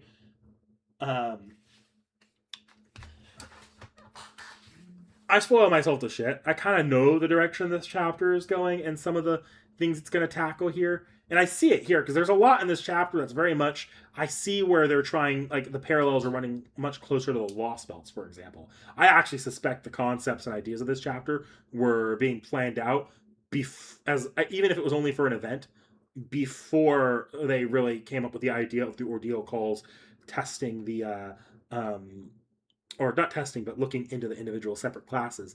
This feels like it was supposed to be almost like a sort of what if Lost Belt scenario more than the say it doesn't hold the same sort of cautionary how you should think about this class that Paper Moon, id, and to my understanding even Metatronus is going to take. This does not feel the same. And but sort of as a result, it does end up making this chapter feel a lot more like it is. Everything I'm seeing so far, this chapter is about AI. Now, AI might be meant to stand in for something, for a greater concept here that we're going to be approaching as we go on in this story. But when you lean so far into this particular part of the world to tell this story, even if your story is about another bigger idea, it is a story about AI. So that's kind of that's kind of where I'm at on that. I do know we're going to be touching on other ideas here as we especially as we get into the climax. I know what I know that the final boss is like conceptually what's going on there. So yeah, it's yeah, that's going to be an entire thing eventually. Maybe if we're lucky by that point, my video will be completely irrelevant because the AI bubble will have popped. But who knows? All right. Well, I'm going to go ahead and close this out here. I will see you guys back Monday where we'll finish up through the time gate. That'll take us to section 14. Well, I guess I'll talk about this for a second here before I go. If you aren't in the Discord or if you didn't see the announcement on the YouTube, one of Seki's cats passed away or had to be put down. And Seki was not home when this happened. So I'm going to leave Seki. It's up to Seki if how much she wants to share about what happened there. It's not like there was some tragic accident here. It was ultimately a mostly natural cause, but still, it's on Seki when she wants to share which cat passed, or if she wants to open up about that. But Seki is taking a break from the channel as a result of that, at least with streaming. She was planning on coming back streaming wise while she was in the States visiting a friend in the East Coast, but that's just not happening with the emotional state Seki is in. And I'm not gonna push her on like she might be out of the Discord for a while although I don't know how she didn't tell me she was gonna be out of the Discord, but I kind of presumed she was gonna take a bit of a break from the Discord as well. And as far as recording videos goes, this could put a delay on that too, and we're not recorded far out after she gets back. So you might see a reduction in video releases throughout late August as well, just depending on when we can get back into the swing of recordings. I'm not going to be pushy about that. So, yeah. There's it's just going to be me. Maybe Warren will pop in for a stream, for an extra stream or two in the next couple weeks, but at least for the next couple weeks, at least for the next week or maybe even 2 weeks, it is just going to be me. I'm going to keep up this 2-stream thing. I started the double streams with Seki being out of town. I kind of want to keep it up. It is keeping me on my toes a little bit more than I used to be, and I do feel a lot better about this as far as pacing of the content we're doing. I feel like I'm getting through my games a little quicker. It gives me time to play FGO. So I plan to continue 2 streams for the foreseeable future. So you'll still get plenty of that, and I promise here, no matter even if I finish Ordeal Call here and I move on to Fire Emblem, if Seki's not streaming FGO during the week, I'm going to use one of my stream weeks or stream days in the week to stream FGO myself, because I do feel like I realistically know that you guys, like the vast majority of our viewers on this channel, are not here to see me play whatever random Pokemon game I'm playing or Fire Emblem necessarily, like the older Fire Emblems. The kind of stuff that I use to keep myself busy between these FGO story chapter releases and Fate content drops. I know you guys aren't here to see that. So if I do like making sure that we have a little bit of FGO on the channel at all times if I can help it. So I'll be trying to keep that going as a, if it's not at least one stream throughout the week's going to be FGO unless Seki's streaming FGO actively. All right. Well, I hope you all have a good one. I'll see you guys on Monday. Bye.